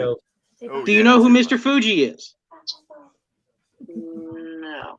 That would have been great if she said yes. Yeah, it would have. Yeah, it would have, but the fact remains. Okay, that's all, honey. I just needed you to confirm that not everybody knows who Paul Ellering is. But they know the Road Warriors. Sorry. Can we vote? I love you. Yeah, nothing to apologize for. You proved me wrong. My bad. Love you. All right, then. Let's vote. That would be true unless you talk to this. You know what? Really, that's an argument for a different day. Anyway. We're voting for Mr. Fuji. I don't give a fuck about that kind of shit. I don't need the. The Asian jokes tonight. I'm your Let's just partner. vote and go. There, I'm your partner, and I'm voting Fuji, man. I'm sorry. I'm voting. It's Ellering. But you guys don't have a fucking vote. It's Amy and Paul. I'm voting Ellering. All right, Juicebox and Danny. We voted Fuji. Yeah. Fuji. All right, to the comments we go. By the way, Joe just pulled like a Cody Rhodes Hardcore Holly on Bear right now in this match. Right. That was hilarious. Yeah, he did. Sorry, dude. Yeah. All right. We've got till 10:03. Bird so wrong. Please.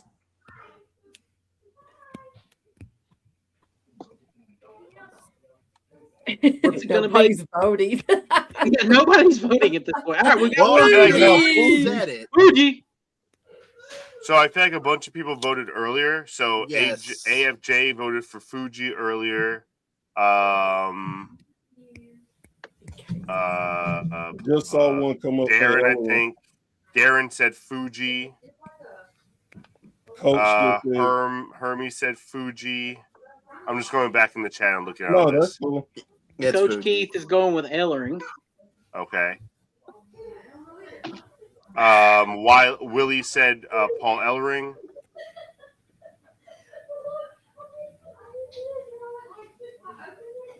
Fuji All right, looks got like the lead. Fuji. Fuji? Fuji. Fuji. Mm. All right, then. Nice to know that Paul Ellering's not that well known to win. Damn. Anyways. Such a shame. Last matchup of the first round, I believe, is Hey, who had the worst? Who had the worst craziest job? matchup of the first round? Who had the worst job later in life? Paul Ellering managing AOP or Mr. Fuji working at the adult theater? Ellering. It wasn't an adult theater. No, It was an actually, actual movie theater. actually, it He was worked at movie Regal theater Cinema here in Knoxville, Knoxville. Tennessee at Westtown Mall Yeah. for a For long the time. purposes of No, my it was story, Easttown Mall. It's The absolutely purposes of Ellering. your story. Was it Easttown? Yeah, it was It was Easttown. Easttown. Okay. Very sweet man, though. I will say Fuji that. was great. I'd rather work in a movie theater than try to manage the charisma vacuum that was AOP. I was kind of getting. I was kind of getting on that too. Valid. Yeah, I'm with you. All right, Freddie Blassie and Bobby Heenan. I still can't believe this is a first round matchup. This is wild. What great seating. This is crazy. Yep. Blame the internet. Darren, you have been canceled. Yeah. Oh, You gotta read the room there, if Darren. Blassie would like to go first, I feel like we've gone first a lot, so I kind of want to. Do you know anything about Blassie, Amy? Yes. Her voice cracks as she says it. I think so. This is going to go well. Is this our person? Yes. Oh, it is. Oh, my bad. You go ahead, Dave. I'm sorry. I didn't realize that this The was Hollywood our person. fashion plate, classy Freddie Blassie, the toast of the West Coast. He transcended the wrestling business. He was thick in Hollywood. He was on I Love Lucy. He was Oh, that's right. He was. Then he became the manager of the Iron Sheik that ended Bob Backlund's reign. Freddie Blassie was a legend. He also came up with the hit song Pencil Neck Geek that used to be played every week on the Dr. Demento show. Pencil Neck Geek, grit eating freak, scum sucking peahead with a lousy physique. It's a hell of a managerial move there. I got nothing else. I mean, he's going against Heenan. Yeah. I think though he was very pivotal in San Francisco in the West Coast. Dave, give it up. Coast. I think Dave literally just tapped. I'm tapping like Becky Lynch. No, we don't tap out. Dave, He was very. He didn't tap out. He gave a suitable effort. I mean, I could say a lot about That's Freddie true. Blassie, but if I'm going to say he's a better manager than Bobby the Brain Heenan, then It's not All right, so how I'll this just- tournament works. No, we got to sell it. well, I know, but I'll just go in there real quick. Well, before you go, Danny, Chris. one thing I do remember with Freddie Blassie was he was the one he sat in the wheelchair for the Armageddon '99 video package. Yeah. That was pretty Yeah. cool. And then did he also give like the speech before the Survivor Series match against the Yeah. Alliance? Yeah, He had like that's them all right. like a nice little like Yeah. grounding speech. Again, it was before my time, but I remember that from him. I just had to get that out there. Continue. Sorry. But yeah, I mean, listen, Bobby Heenan. Someone was talking about 1A and 1B before, and I don't know how Bobby Heenan wasn't in that discussion because he is like the originator of what a great manager should be with the way he talks, the Heenan family, the way he was one of the first ones to get a huge group of main event stars together to really be a great stable. He was the voice for every star. My favorite, even though it wasn't a manager thing, my favorite line from Bobby Heenan will always be that Mark Jannetty tried to run away when he went through the barbershop window. I mean, Yes. every time I hear that, I crack up every single goddamn time. So Bobby the Brain Heenan literally set the blueprint for every manager that's followed him since. And I just, when we talk about greats of all time, like he is 1A or 1B in my opinion. I don't know how we can argue against that. I got a feeling we're going to. well, I mean, there's only Maybe not 4. this round. There could only be 4 on the Mount Rushmore, and Heenan's on there. Yeah, Oh, for yeah. sure. Very So, I guess we know the votes here: WSN and former WSN. Yeah, it's Yeah, we're going with Heenan. I tap. Dave was smart. Yeah, I that's mean- true. I mean, you're right. I mean, that's hard. He I did- truly think though, Blassie against almost anyone else, like Yeah. much better. Definitely. Like I was shocked that he got this matchup. Yeah, definitely. If the seasons were different, again They because were- he was they were definitely big in the West Coast, and again that bringing It that was his entertainment. crossover appeal. and So, Yeah, do we that's true too. and do we even need to when- argue Heenan and Fuji, or Heenan No. and Fuji rather? No, I don't think that's an argument either. Oh wait, did we skip Jimmy and Elizabeth? We're going to that now Well, because I think that's more of an argument. So they're trying to like go over the quick one. Oh, Yeah. Okay. Okay. Um, Apology. we're all going to agree on the brain, I assume. Like I Yes. love Fuji, but it's the brain. Mhm. All right, Tan, this is your moment to shine.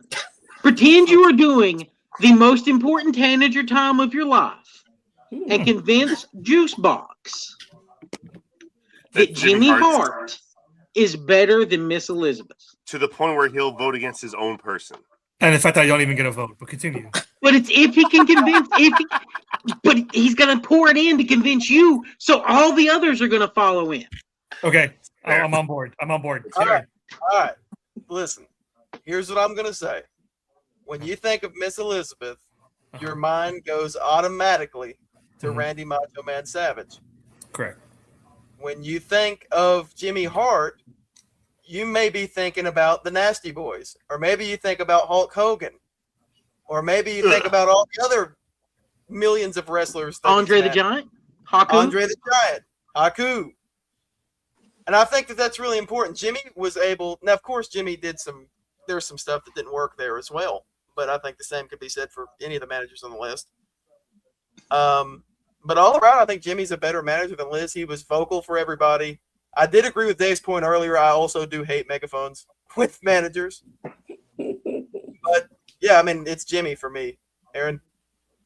Look, Jimmy Hart was a legitimate manager. I feel like everybody needs to realize that if it wasn't for Jimmy's influence and guidance personally with Hulk Hogan, wrestling would not be where it is. Because Jimmy going with Hogan is part of the reason that WCW had the NWO. Because Hogan trusted Jimmy to help him make business decisions.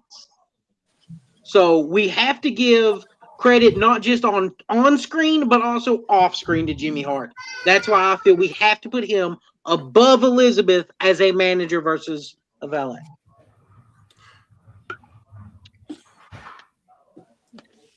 So first off, Macho Man, I think he did a diss track against Hulk Hogan. So Miss Elizabeth's guy can beat up Jimmy Hart's guy. That's all I'm saying. Number one. All right. Hulk Hogan's scared of Macho Man. Just go there. No, but Look, seriously, Hogan and Jimmy were in the wrestling boot band together. That's fair. No, but seriously, like we were saying before, I understand that Jimmy was a very annoying mouthpiece for all these pieces, but Jimmy's never been like a focal point of a storyline. Jimmy's never been the person who's brought people together. Jimmy hasn't really, as much as I love Jimmy, I think people fell in love with Miss Elizabeth because of what she brought a different face of Macho Man, where Jimmy, you can argue that Hulk Hogan didn't really need Jimmy. Hulk Hogan kind of could do all this on his own. Hogan was Hogan before Jimmy Hart was there. Where Macho Man, even Hogan said he needed Jimmy though. So how you go? No, he said it. But Hogan had Vince. That's the reason Hogan was Hogan, not because of Jimmy. This was after the Vince era. WCW. This was WCW. He needed. Okay. You're talking about for him going over WCW. That's fair. That's fair. Okay. My bad. But so yeah, like I said, I just think Miss Elizabeth really changed how people look at managers and how people look at female managers. Because she was a manager, she wasn't a valet. That's the only problem that you're not seeing. But yeah, no. Okay, if I call her a manager, will you admit that Jimmy was a better one? No. Are you familiar with Jimmy Hart's body of work in Memphis? Yes, I was about to say that. And the Hart family. Just for his work in Memphis with the first family, alone makes him a better manager. Yes, Lord. All right. So, I guess WSN and Amy Amy and Palmwater are all saying Jimmy Hart. Is that what I'm picking up here? I don't think Amy's agreeing with me, but I concur, Dave. Thank you. So I will say, as much as I love Miss Elizabeth, I was shocked that she made it past Paul Bearer in the last round. So I was very proud about my argument with that. Yeah, that was very good. I was surprised. It was good. And then also, I was waiting for the Hart Foundation argument about Jimmy Hart because I think that's a more impactful argument than Hulk Hogan because I do think the Hart Foundation wouldn't have gone the start they did without Jimmy. So I think I was waiting for that. And when you guys weren't saying that, I was like, I'm not going to say it. That's their problem. Well, I knew we were going to win this one. I knew that one was easy layup, so we were going to use it for a later round. Which is basically right now. Right now. Which is right now when we have to try and convince everybody that Jimmy Hart is better than Bobby the Brain Heenan. We can't. I mean, so Heenan family, first family, it's kind of a push. What? Please stop. Okay, so let's just go to the vote here. Let's get to the vote. Let's go to the finals. Can we just skip to Paul Heyman and Bobby Heenan and get it over with? Heenan and Heyman, right? This is where we're going I said with right that now? 3 days ago, Dave. I said 3 days ago, could we just skip to Heenan and Heyman and get this over with? It's the finals. The arguments were fun though throughout. Like like especially I think for me and Juice, the Jimmy and JJ, the Gary and JJ argument was the most enlightening because those are two we didn't know too much about. You know how sometimes they'll put somebody in the elimination chamber or the Royal Rumble and they come out a bigger star than when they came in? Yes. Yeah. Yes. I feel like this tournament did that for Terry. I think so. I think Terry breakout. That's my goal. Breakout. I think the points that were made for Terry. Oh, I was gonna say Gary. No, Terry Reynolds. I think that she got the rub from this tournament because I knew that she would never get past the first round, so we had to put her over. But you brought it, man, and you made some good points that really get forgotten about her. A while back, 100%. Before we started all of this, I like to sit down and try and make a schedule so we can fit in as many managers on our show to talk about. And I've called them Tanager times. And when he did the one over Terry, he was like, dude, I didn't fucking realize how much Terry had done. Yeah, I was shocked. I watched a lot of Terry tape that week and was like, dude, she's the greatest. She's awesome. She really was amazing. And that's the thing that that's why I love Joe doing his program, because he brings light to so much that people don't know or forgot about. And I think that is that certain people need to continue bringing light to some of our past people that don't get credit like they deserve. Like, just that's why I love doing this, because we can argue, bring up facts that people don't know, and maybe later on they'll go and research and see how pivotal that people were to get us where we are today. What was that comment made by Darren there, Joe? Can you pull that back up for just a second? Absolutely. It looks like he just smoked something called watermelon kush. Watermelon kush. I don't know if you can get that, but if you'd like to reach out to our sponsors, perhaps you can find some good strains at Green Hemp Company, because they're rolling in the foothills of the Smokies at 2560 East Andrew Johnson Highway, Suite 3 in Greenville, Tennessee. They're open from 9 a.m. until 10 p.m. Monday through Friday, from 10 a.m. until 7 p.m. on Sundays. Go see our good friend Hot Donna. She will hook you up with quality THC products. You can even reach out to them online and get it shipped straight to your door, as long as it's legal in your state. Yes. Remember that, kids. Sorry, when I have the opportunity, I just have to. I knew that was coming. As soon as I seen that, I was like, here we go. I would have been shocked if you didn't. Now I feel like being associated with that, I feel like a fucking hippie now. Well, Dave, it fits because you kind of look like a fucking burnout right now.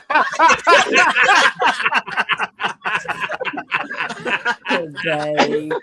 Oh. So are we going to vote between Heyman and Heenan? I mean, is this Heyman and Heyman? It's a tie. No, it's not. It's Heyman. No, we can't. I'm sitting here fighting with that in my mind. Well, let me say this.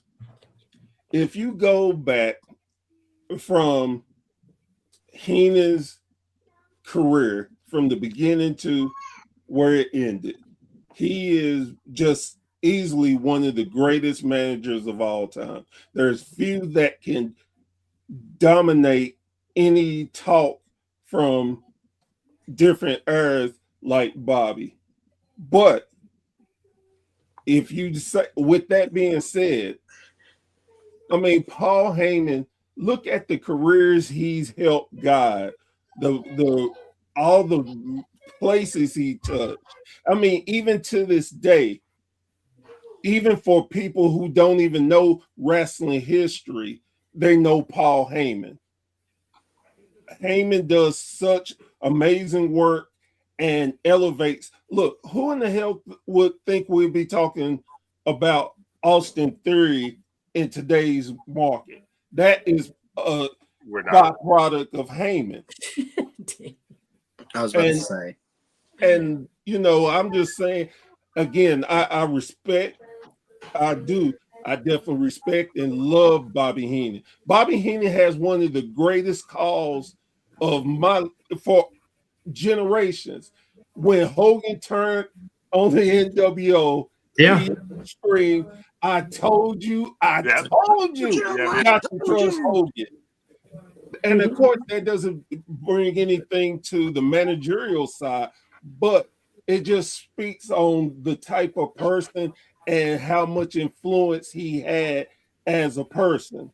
And Heyman is right there with him. You could argue, I mean, for every, like if we were playing cards, you'd say Bobby Heenan had the Blackjacks, Mulligan and Lanza. But then you got Paul Heyman. Well, I had the Midnight Express. Yeah. And then you say, well, then Bobby Heenan, well, I had Nick Bockwinkel. And then Bobby Heenan said, well, I had Ric Flair.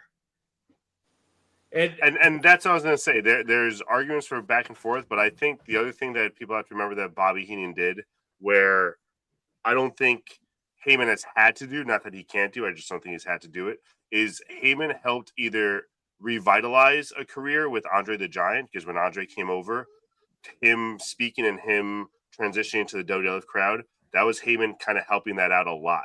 Heyman helped build him up as a heel. Heyman really helped him in that Hogan feud. So like Heyman was there with Andre a lot for it. And then also with Ric Flair coming over, because a lot of the WWF audience didn't really know Flair coming into it. They knew of him, but they didn't really like accept him as much. Once you saw someone like Heenan with him, who everyone knows and is a huge name in WWF, it's like, all right, well, this guy's a big deal now. So now I gotta pay more attention. Now like Flair is already launched up into more of a stratosphere in WWF than he was.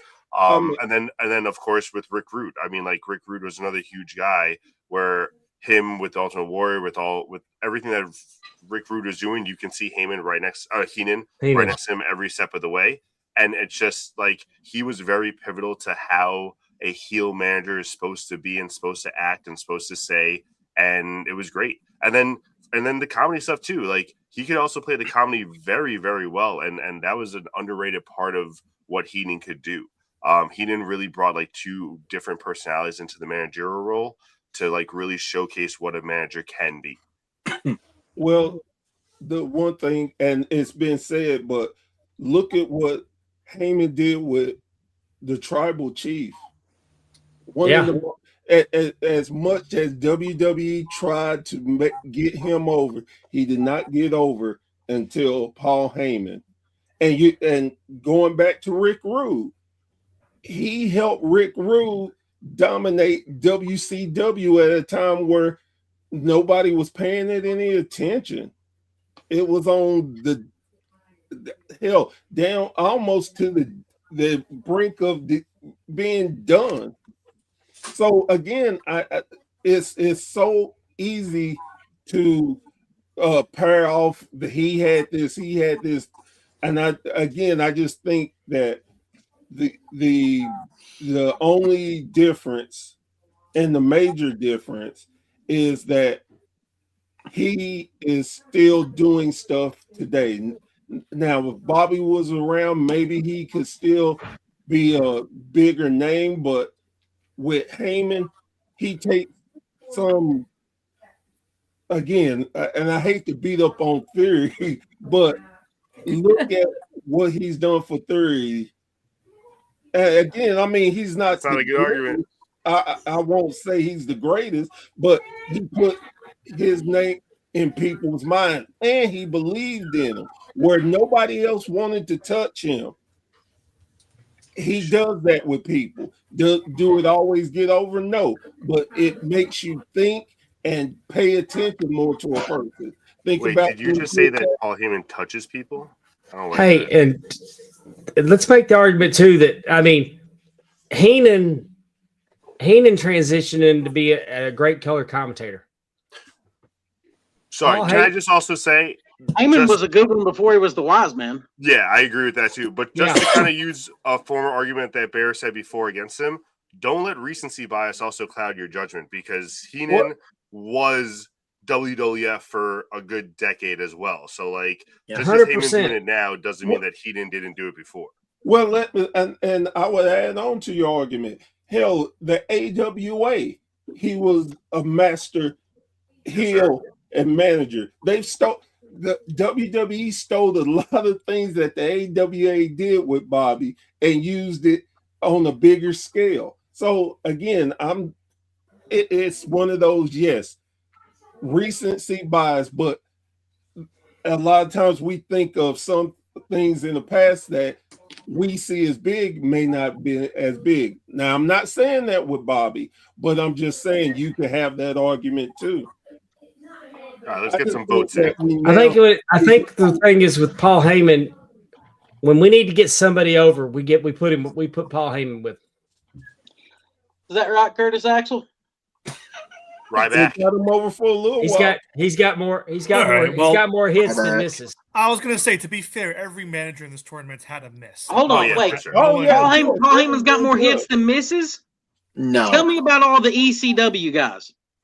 He didn't manage. He didn't manage. It's his fault for bringing him into the business. Y'all wanted to go behind the scenes for everybody else's argument. Let's go behind the scenes for the Paul Heyman argument. He's kind of a shitty manager back there, don't you think? Okay, let's say he is that. But what else did he do? Randers here. Let's vote. Fuck off, Let's vote. Vote for God's sakes. Grander showed up. All right. So All right. who has votes here? We have a vote here. Okay. I'm just figuring out which two teams. You guys and I believe Amy and Dave, right? Yes. Right. I got to go with the brain here. Brain. I'm going with. I don't know about you, Amy. I mean, I could text you and we could get together, but I'm saying Bobby Heenan. What do you think? I was going to say Heyman. But, I mean,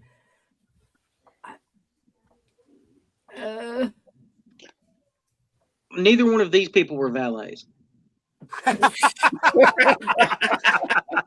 Just for that, Aaron, I am very staunch in Heyman now, and I will not be changing my vote.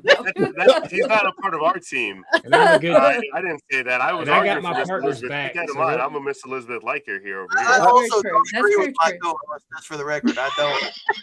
Yes, yeah. Tanner didn't say anything either. All right, don't hold us Talking all wrestling accountable. contingencies I voting for figured this Heyman. was going to go to the fans to vote on this. Yes, Well, I hold think on. it's yeah. Now hold on. What? So what's? But you guys had to have an official vote. You guys each said one, so I don't know what your official vote is between Dave and Amy. Heyman. It's Heyman. Okay. All right, then.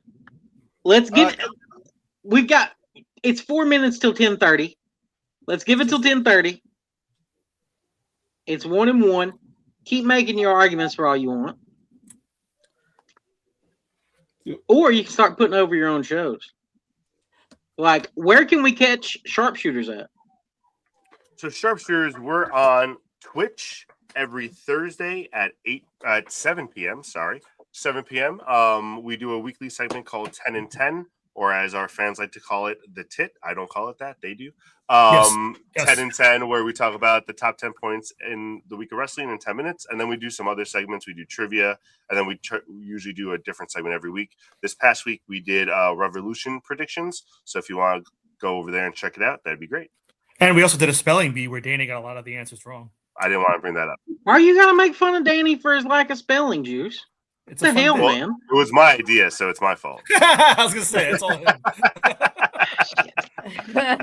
Danny, I'm trying to help you out here, man. I know, but I'm sorry. You guys should go see how he spelled Larry Zabisco. That's all I'm saying. I'm so mad I got that one That is wrong. I'm a hard, right? WCW guy too. I was so mad I got that one wrong. That's definitely a hard one. No. I'm That dyslexic. extra Z. It was that extra Z. No, not happening. Right now we're at, I think, 2-1.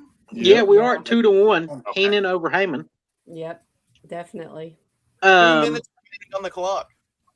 Bear, do you have like a set schedule, or do you just Yes, pop I up? do. I've actually got a set schedule. I do it twice a week, Mondays and Thursdays at 6 o'clock. All right. Bear's Yes. talking about on Mondays and Thursdays. Amy Pondwater? Most weeks we go Tuesday at 7. We've moved back to 7 o'clock on Tuesdays. 7 And we're o'clock Central Time. Yeah, we're Central Time. Occasionally we'll go on Wednesday if need be the case, but we try to keep it on Tuesday. Joe? Once we get back into the groove of things after some family stuff that happened over the week, we'll do the History of Pro Wrestling back on Wednesdays, and we do the Joe Monroe Show on Fridays. Yeah, Till 5 Wrestling. We're actually, Lord, I'm going to start hawking stuff now. We are lining up for a very special live with our friends from JCW. We're doing a pre-show for their Stranglemania event on April 17th. It's an unofficial pre-show, but we're going to have Noelle Harlow, that's Mrs. Vito LaGrasso. She's going to be joining us. We've got streamers from England, juggalos, non-juggalos. Everybody's invited. We're just talking about wrestling and Stranglemania with a bunch of people. We're giving away some really cool figures from Precious Juggalos that he hand painted and has signed on the bottom there. We've got That Sheamus Those are one cracks nice. me up, bro. I love that Sheamus one, man. It's Yes. so funny. I'm calling him Randy Too Dope, Violent Sheamus, and Ultimate Juggalo. It is 10:30. Yeah, It is 10:30. 2-2. 2-2. Hang on, I got a tiebreaker. Honey, Wait, no. It's 2-1. Hermes just No. voted. Yeah, Herm voted the same thing twice. twice. Did Yeah. you vote twice? Okay. Yeah. Never mind, honey. We're Never going mind. crazy here. Well, That'll do it. Bear, I You will all can say, catch Till 5 now that the every vote's week over, on YouTube, I'm Facebook, very all that fun surprised you stuff. didn't bring up Brock Lesnar or the CM Punk reign. I was waiting for those two things as an argument for Paul Heyman because, like, those are two big things. So I'm Who gives a surprised you shit didn't bring about those those ones two up. anymore? Well, All so right, let's move on. a lot of times, Let's go, Joe. I don't go with the obvious stuff. I think that's just kind of too easy. I always like to bring up things that people don't know or That's fair. consider. That's fair. All right. Well, it's Bobby the Good Brain show, Heenan. guys. If you're not down with that, then I got 2 words for you. Cut it. Y'all have a good night. Peace All out, right. everybody.